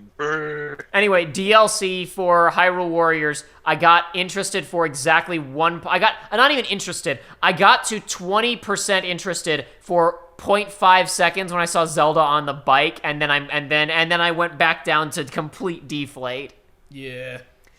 When it showed $20. It'll be worth. Oh, I didn't even wait for the $20 to happen. I had about a 0.5 second of, oh, that's neat, and then it stopped before she was even off screen. It'll be worth watching a few seconds on YouTube to see her combo strings. Yeah. Anyway, Skyward Sword. A lot of people will buy it. They'll play it for an hour and go, oh, right. And then they won't play much more of it. Or people who play Breath of the Wild will be, I like this Zelda stuff, and they'll play that and just, like, cry. Yeah, Josh and I were talking about, like, imagine if Breath of the Wild was your first, and you're like, oh, cool, they put a new one on the Switch, I'm going to buy this one, I'm playing for Breath of the Wild, waiting for Breath of the Wild.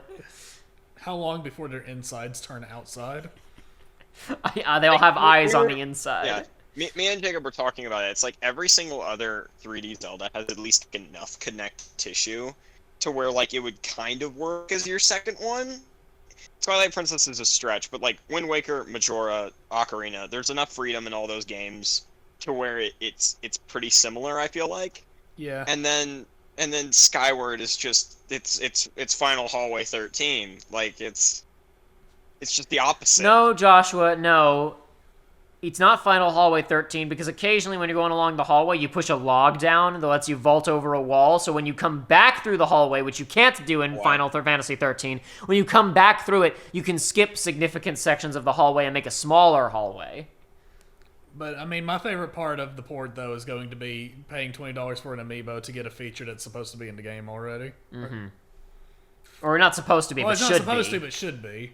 They recognized it was a problem, and instead of fixing it, they said, buy the solution.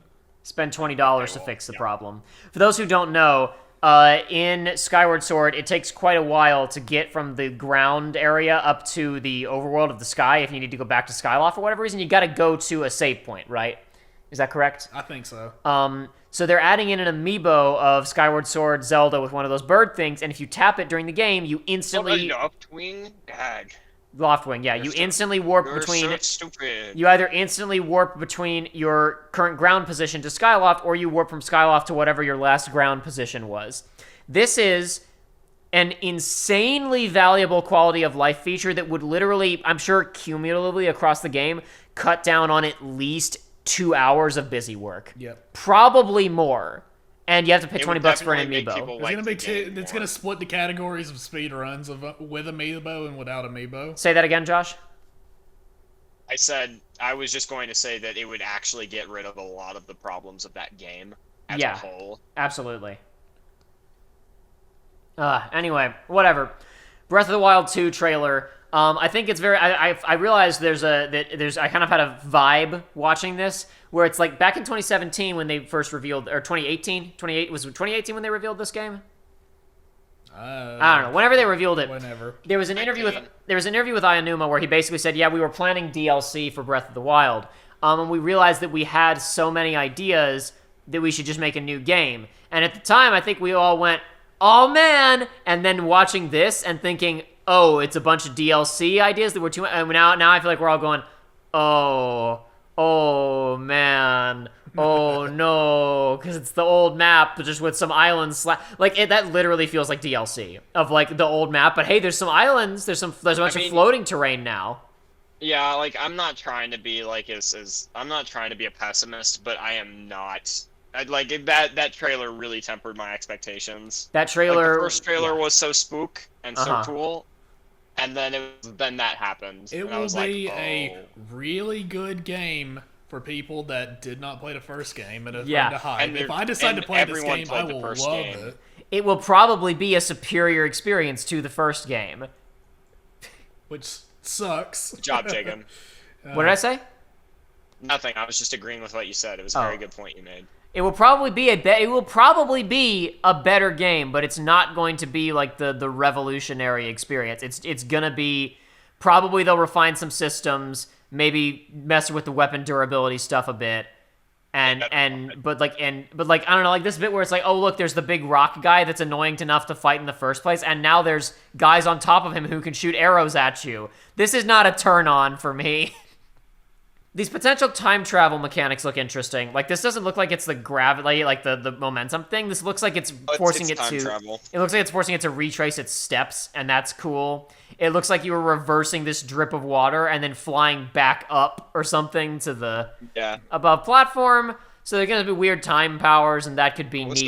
So what you're saying, Jacob, is it sounds like it's an amalgam of a bunch of different ideas that didn't make it into a DLC package. Yeah, probably. And, like, I don't know, I'm sure they'll do stuff to repopulate the ground world, but, like, this literally looks like it's the original game with, like, I don't know, 30% more map, and it's all going to be isolated little islands. You know what I realized? What? So, Skyward Sword came out in 2011, late 2011, right? And then Breath of the Wild came out in 2017, early 2017. 5.5 years, actually, 5 years, 4 months, if we're being specific. Right? Between what? Between Skyward Sword and Breath of the Wild. Okay. And over that time, A Link Between Worlds and Triforce Heroes, 2 brand new games came out. Right? Now, let's say 2022. We'll just say holiday 2022. Just indulge me for a minute. Sure. Which they would have said March 2022 if it was coming out in March. Yeah, this will probably. I wouldn't be shocked if this gets pushed to 2023. But yes, go ahead. Yes. So with that in mind, it is going to be a longer time between Breath of the Wild and Breath of the Wild 2 than it was between Skyward Sword and Breath of the Wild. How embarrassing. And in the meantime, they made a Link's Awakening remake. Hey. They made 2 Hyrule Warriors. Well, they made one Hyrule Warriors game, and they made a new edition of the other Hyrule Warriors game. That wasn't made by them. That was Shut up! Techno. It was a Zelda game. It's Zelda. Same thing. No, it's yes. I bet Triforce Heroes, Tri-Hero, whatever, was outsourced, or was it not? No, it wasn't. Okay. That was internal. Cool. How embarrassing. They literally made... Oh my god, I just can't believe it. They're reusing the same assets. They're doing Majora's Mask. Okay, it took them here's 5 the thing, freaking though. years, and it looks like an expansion What you're not pack. thinking about, what you're not thinking about is it being a longer time period. Is since it's going to be so long, a lot of them haven't played Breath of the Wild since it released. So when they get the new game, they might forget. It's when they get the new game. So like only Joey. It's going to be like a breath of fresh air because it's like they're going back and playing the game they already like, but now there's new stuff. This looks almost like Zelda's not falling down. It looks like she's falling up. Here, I don't know. Maybe that's just my imagination. It looks like she's falling up. That's where the rocks are going to float in the sky. Yeah, well, probably. that's not Zelda, Jacob. That's Link. No, Josh, the beginning where it's showing spooks. There's a bit where it's absolutely Zelda. Yeah, no, she's just getting like warped away. It's not going up or down. No, there's absolutely her hair is rustling. She's moving through space. It's stuff going on. There's stuff happening there. She's going somewhere. Yeah, exactly. She's getting floated away. She's going off to the pit. Not into the pit. It burns. You will never get to play as Zelda in a mainline Zelda game. No, she's going to the pit, the new expansion for Fallout 76. Yeah, boy. Yeah, probably. He's like, I'm not going to be the playable character in this game. I'll just have to make my own. Yeah. Anyway, I don't know. Like, here's the thing. They're showing really, like, they did not show much in this at all, and, like, there's probably a lot that they're not showing us, and there could be huge chunks of the map remaining to see. Link has a flamethrower in part of this. No, that was leaked. That was leaked right after 2019. Is that, you know how, like, he got, like, the kind of, like, Princess Mononoke looking like goo on his arm? People were saying it's actually kind of a lot like that. They're saying that basically what's going to happen is they're giving him like a robot hand. This one isn't but the flamethrower isn't a robot hand. It's an equipable weapon from what it looks like. It's strapped. It looks like it's strapped on his shield. There's a big dragon head that's strapped on his shield, and when he holds. But if you look, he's no longer holding the Sheikah slate. He's doing stuff just with his. Oh yeah, no, I know that. I'm well aware that the hand is doing magic. He's doing the hand to do time travel, and yeah, I can see that. Yeah. But no, the flamethrower is a weapon. It's a thing that's been slapped onto the front of a shield. It looks like. Oh, okay. And he's in what I looks only watched like the trailer once. And he's in what there are no underground areas like this that he's standing in right now in base Breath of the Wild, really. Oh, for sure. Because all of those spaces are the shrines, so they're probably gonna have like the biggest complaint was dungeons.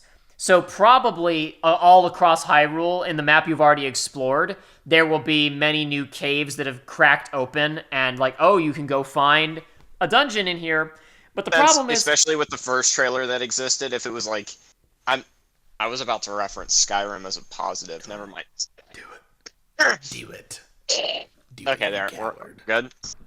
So basically, what I'm thinking they could do is basically, since they're talking about like Ganon, like, you know, we see like dry bones Ganon, right? Yeah.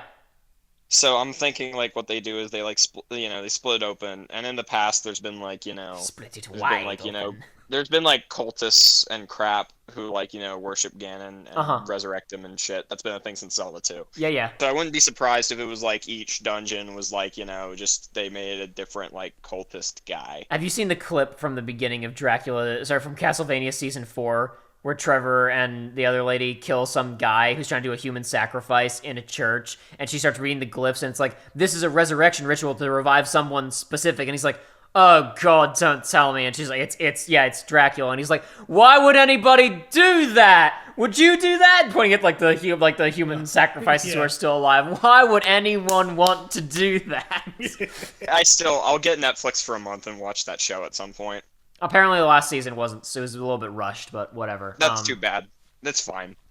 Anyway, he has to get onto his DMC show. I shouldn't say last, because they did announce they're going to do a new season about Richter. Oh, really? Yeah, they're gonna time jump ahead, and Richter's gonna be Richter time period. Because you know that guy from Smash, they gave him his own TV show. What a Nintendo are such bros. Anyway, yeah, like I think that on one hand it's like, okay, you could repopulate the world of Hyrule from Breath of the Wild with tons of dungeons and caves that have opened up, and like that's something worthwhile to go look for and explore. But like there are so many existing nooks and crannies in base game that were used to hide shrines or Korok seeds or whatever else, and it's like, am I gonna have to go find the same hiding places? I'd like to hope that what they're gonna say is that there's been a massive earthquake that like has vastly changed the overall like terrain. Well, but obviously, point, yeah. With the castle getting raised up, that literally gives you the map your already excuse. looks so similar that it's like, what you're saying is correct, but it's still. I think the regions will be the same, but I think that. So go ahead, Josh. Go ahead. All they have to do to fix this is they already have the castle rising up, so your earthquake idea, like already, you could go ahead and just go with that. Otherwise, you could just say that the time jumps like 3 years. You just have new settlements in places and like people building shit. Yeah, that'll help, but like they'd have to fix the last game's problem with kind of anemic side story content. Like I'd have to care about the people living in those villages. I need some I need some Majora side quests. Well, exactly, and I'm thinking with the amount of time this game took, I have to assume that they put a good amount of time into the writing. Since I'm sorry, based on like I just brought up the dev cycles and the time frame between Skyward and Wild and then now, and they have more time, and they don't even have to conceptualize a new world. They don't have to work on the engine, which was apparently one of the trickiest parts of making that game. Yeah. So theoretically, they have a lot more time to world build and a lot more time to write. Yeah, and this trailer. I think that was part of the reason that Breath of the Wild's story content and voice acting seemed so underwritten and rushed, probably because it was underwritten and rushed. Yeah. Like, if we're being honest, I'm guessing they built that entire world and then they were... Yeah, it was all about mechanics and tone with Breath of the Wild. I was going to say, the voice acting, that was their first gig, was it not? A lot, yeah. The localization team that worked on Breath of the Wild, it was like the first thing that localization company had done. And then after that, they didn't do anything until Trials of Mana.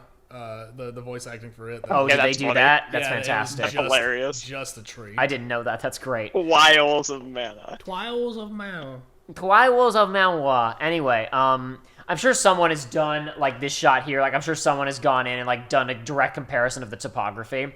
And one thing that is an advantage of these other of having these sky levels is that people talked about not having precisely designed, controlled play spaces. And I talked about in my video that I did on Breath of the Wild about how the towers created those spaces artificially, but they can create a hell of a lot more of them by creating these, specific instance They're basically levels, making Mario essentially. the Mario Sunshine bonus levels. They're making Mario Galaxy. Well, that's what the Sunshine bonus levels. Yeah, true. But yeah, I don't know. Like it remains to be seen. They could do. We just need to see if there's a giant sand bird. Yeah. It looks like I'm willing to bet that a lot of these spots, because even though they have trees and like construction that did not exist on the ground, it's possible these are going to come up from the ground, and that's going to be part of what causes the terrain change on the ground in Hyrule. Or this could be a sky thing that comes down. Who knows? It doesn't matter. But like I'm not ready to pass any judgment on the game from this trailer. It's just this trailer wasn't really super exciting. This trailer was like, oh. But like it feels like they didn't have enough to show yet. It feels like this is still a year out. We don't want to get people excited for it right now. So like we are working on it. Here's some gameplay, and it just remains to be seen. I'm not like anticipation of Breath of the Wild 2 is not ruined or whatever, but this did not inflate. It didn't really deflate too much. There's a little bit of deflate though. I will say the thing that deflated for me was that like it was a very small thing, but that Zelda Game & Watch did not. It had black and white Link's Awakening, not color Link's Awakening, even though it was a color system. Yeah. Because they were like, we're gonna put in the least amount of work we possibly can. I don't even know why they would do. Why not just put in the Game Boy Color version? That's what I'm saying. Like it's the superior version of the game. Just why not? Why not slap it in there? Because you're dumb. Is it because like, oh, well, that was on the 3DS store, so this is different. You can play this version now. And it's like, yeah, well, how about you put all the games that are on the 3DS store on the Switch store, except for the ones that require dual screen. No, Jacob, we're not going to put anything on the store. I know. Then that detracts from our subscription service. I know. How about put some things on the subscription service that I want to play then instead? How about that, huh? No, there are none. Ninja Judge American. Harvest Moon and like puzzle Pokemon. Well, hold on. Let's sing the accurate version. Hold on. Let me try. Da-da-da-da-da. Legend of Zelda, Donkey Kong 3, Adventures of Lolo 1 and 2, and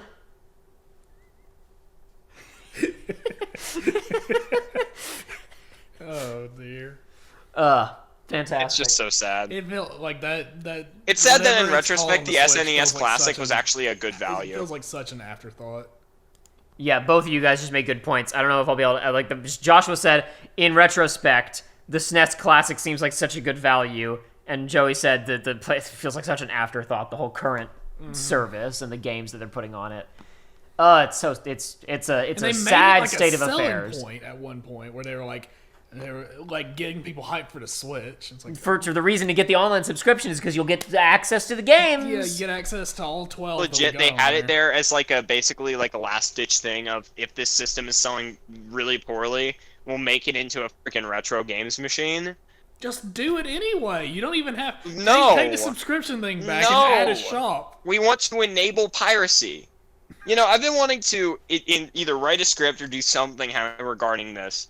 Is basically, it's like piracy in the 16 and 1700s was because there were stupidly large tariffs placed by private companies and by European nations on colonies, so they couldn't get fair price on things. So then they smuggled the things in for free. Yeah. It's the exact same thing. There was a reason that piracy started, and it wasn't because people bad. Well, it's because they don't have another nobody option. pirates an old game because new game too expensive to get. It's because new purchase of game can't happen.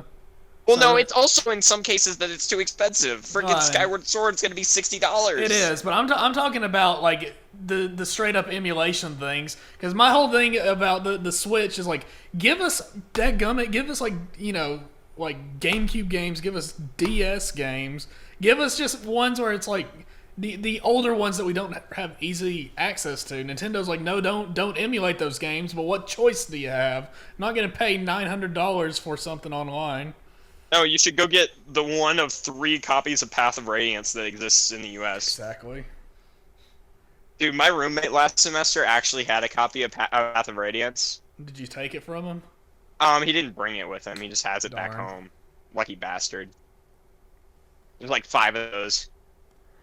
Anyway, I'm I not think saying we should. it's morally correct to pirate from Nintendo. I would never say that. I think we should Never. probably. I would never. I think we should probably wrap up this episode of the research log, which is now, I think, the longest episode of the research log. After I said it might be one of the shorter ones. Yeah, well, you know. I don't know why you said that. You just I said thought us we up would just. to I fail. thought we would just blast through pretty quickly. I don't know. We wound up having more stuff to talk about than I thought we would.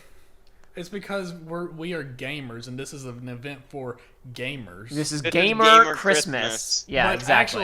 actually, though, I meant to preface this by saying that E3 just sucks and games are dead. That's it. Yeah, this was the Last worst year, E3, and man, I'm gonna kill compared to everyone. this year, oh my goodness. Dead. Maybe- Video games are over. We were too busy, or at least I was, to have streamed any of it anyway, but it sounds like we just dodged a bullet because E3 as an organization and Nintendo were like, don't. Yeah. Just don't.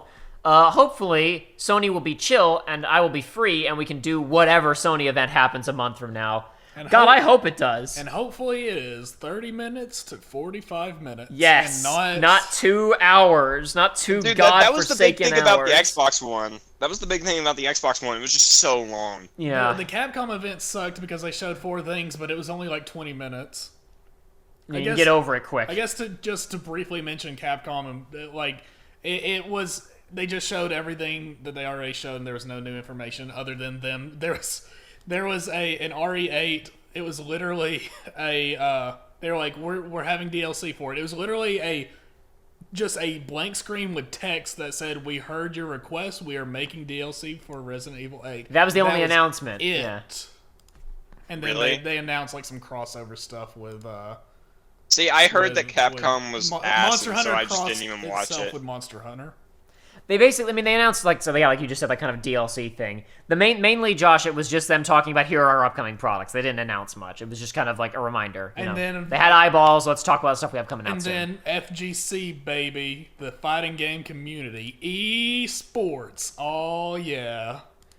People keep throwing around buzzwords like netcode and rollback. What they need is just for fiber to come out. What they need is for everyone to have an infrastructure and distance like Japan. Then fighting games will work. Wait, you're saying that honest to God, Americans I was holding out don't live hope in Japan? for Marvel vs. Capcom Infinite like redone, because that's gonna happen. I'm calling it that they are going to do that because that game looked terrible and had a bad, like a low roster, but like the gameplay was solid.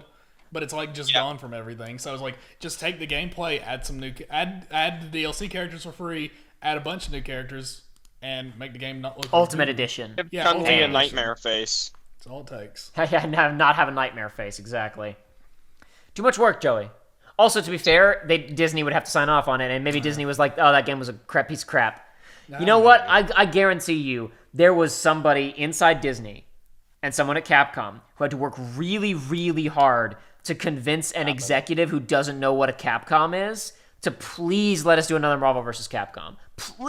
Please! And they said fine, and then it looked like that, and they were like, $3. video games are stupid. We're never going to let this happen to our brand again. But I mean, the Marvel characters were the ones that didn't look terrible. I mean, everybody looked terrible. the Marvel I don't characters looked think fine. they It looked was all so the bad Capcom that a Disney characters. person would go, that looks bad. Who knows? Who cares? Maybe it's just sales and reviews because it did not exactly do super well for It itself. sure Dude, you know, it's even the fiber comment is even worse. Like For people who don't know what we're talking about, we're talking about the director of the Tekken series basically on a stream saying, hey, listen, we're not going to use rollback netcode because that doesn't mean anything.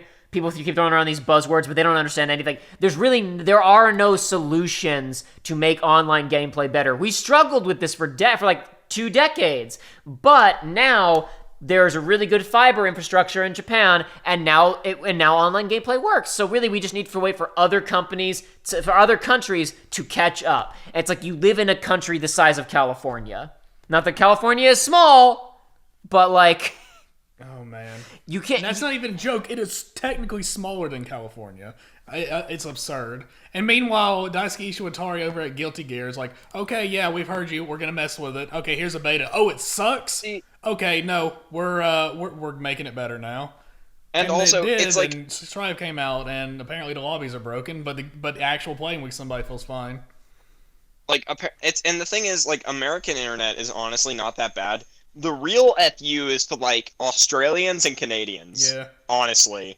Like, huge countries where they have less urban areas than we do, and less population than we do, where it's like the infrastructure is even further behind.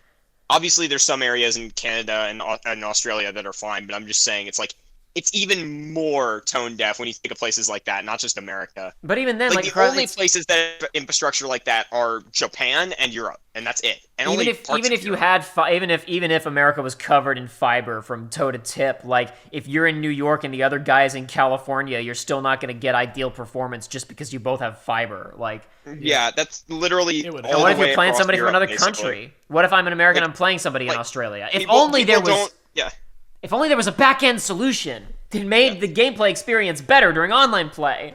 Yeah. California is bigger than Japan. Texas is twice the size of Germany. Some people just don't get it. I don't know if I mean I assume that guy who makes Tekken is a smart enough guy. I have to assume that he understands at some level what rollback is and what it does and what netcode is. But he's just like, we can't because we didn't make it. We have to make our own thing. We don't want to bring in an American or someone else from another Japanese company who's developed this stuff. We don't want to have to hire somebody to make this. It's not, I get it, but we cannot be shown to be weak. We can't do it. It's tradition. We've always done it this way. I don't know. Maybe he just literally doesn't get it, but I don't know how he couldn't. He has to have some understanding of how online game design works and of what that stuff means. And he's just like, we can't do it. Maybe he knows on paper, but it's one of those things. It's like he's never been in New York fighting somebody in Australia in his own game. I don't think it's like, well, whatever. It's like, you know, I'm when they were testing the Stadia. I was about to say, Joshua, when they were testing the Stadia and they never left the Bay Area. We can't. Why would we leave the island to test the Stadia? It's like the exact same thing. There was no new games announced exclusively for the Stadia this E3. What's up with that? What is up with that? No Stadia exclusives? We should look forward to. I'm sure there will be a Stadia presentation around the time of the Sony one. Honestly, right. I'm pretty excited for that. I'm banking. I mean, I'm sure you heard, but it's like the shop actually has a search feature now. Oh, so sweet. We can search for. Dude, that's great. Did they leak a demo for Immortals: Phoenix Rising Part 2? The sequel to that, like you remember that whole thing where the E3 demo for Phoenix Rising a couple of years ago was temporarily playable on Stadia because it accidentally got uploaded to Stadia's servers. Whoopsie. Anyway, anybody even noticed? Yeah, people noticed and they played it. They got footage of it. It was using temp models of like because like it was behind closed doors, just like a proof of concept. It was using like Assassin's Creed character models and stuff. And people played it. Anyway, that's it, folks, for this special episode of just talking about E3 stuff. I'm going to try and get this out as fast as I damn can. So, it's already several days after E3 as we're sitting here recording it. I'm going to try and get it out at least the next couple days, like over the weekend, so it's not too far removed from the fun in games. Next time around, it probably won't be next week. I don't know when the next episode of the Research Log will be. It'll be more of a quotation marks normal episode, of which we've really only had one, because even the last episode was largely about predictions and whatever, right? Even the back half was normal. We're making whatever normal is. Normal. We are in the process of defining normal. Normal is just talking. Listen, normal is talking about whatever the hell is topical for us. That's the whole point of the show. You act like this show already has a structure. Damn it! I would say this structure. is the most normal episode we've had. Yeah. This is what's topical. This is what's on the mind. We briefly talked about it in text, but we have not had any in-depth conversations about the E3s. Yeah. So damn it. Yeah. The whole point is that it's a morphic show with no structure, like Joshua just said. It has this is the show. This is it. This is Research Log. It's if you want something else, postmodern. Don't come back. Precisely, because it won't be different. Except that by that I mean it will be different every time. Yeah, if you like what you see, don't come back. It'll never be the same. Anyway, that's it. Bye, everybody. See you next time. Keep watching Uncharted. Wait. I want to announce that we He's got a new show to announce. That we have copyrighted the research log, but also we have copyrighted and then also research and log. Okay. So do not steal. Okay. You owe us a quarter every time you say any of those words. Yeah. We have, that vaccine you took? Well, it's actually got a microphone in it, and it's transmitting. Oh, man. It activates, it's a device, every time that you say one of those words, it pings us, so we can keep up. So yeah, no, that gives you another reason to go get your vaccine if you haven't already, is you'll pay. You will help to support. All the time. If you enjoy our content, please get vaccinated. Please get vaccinated.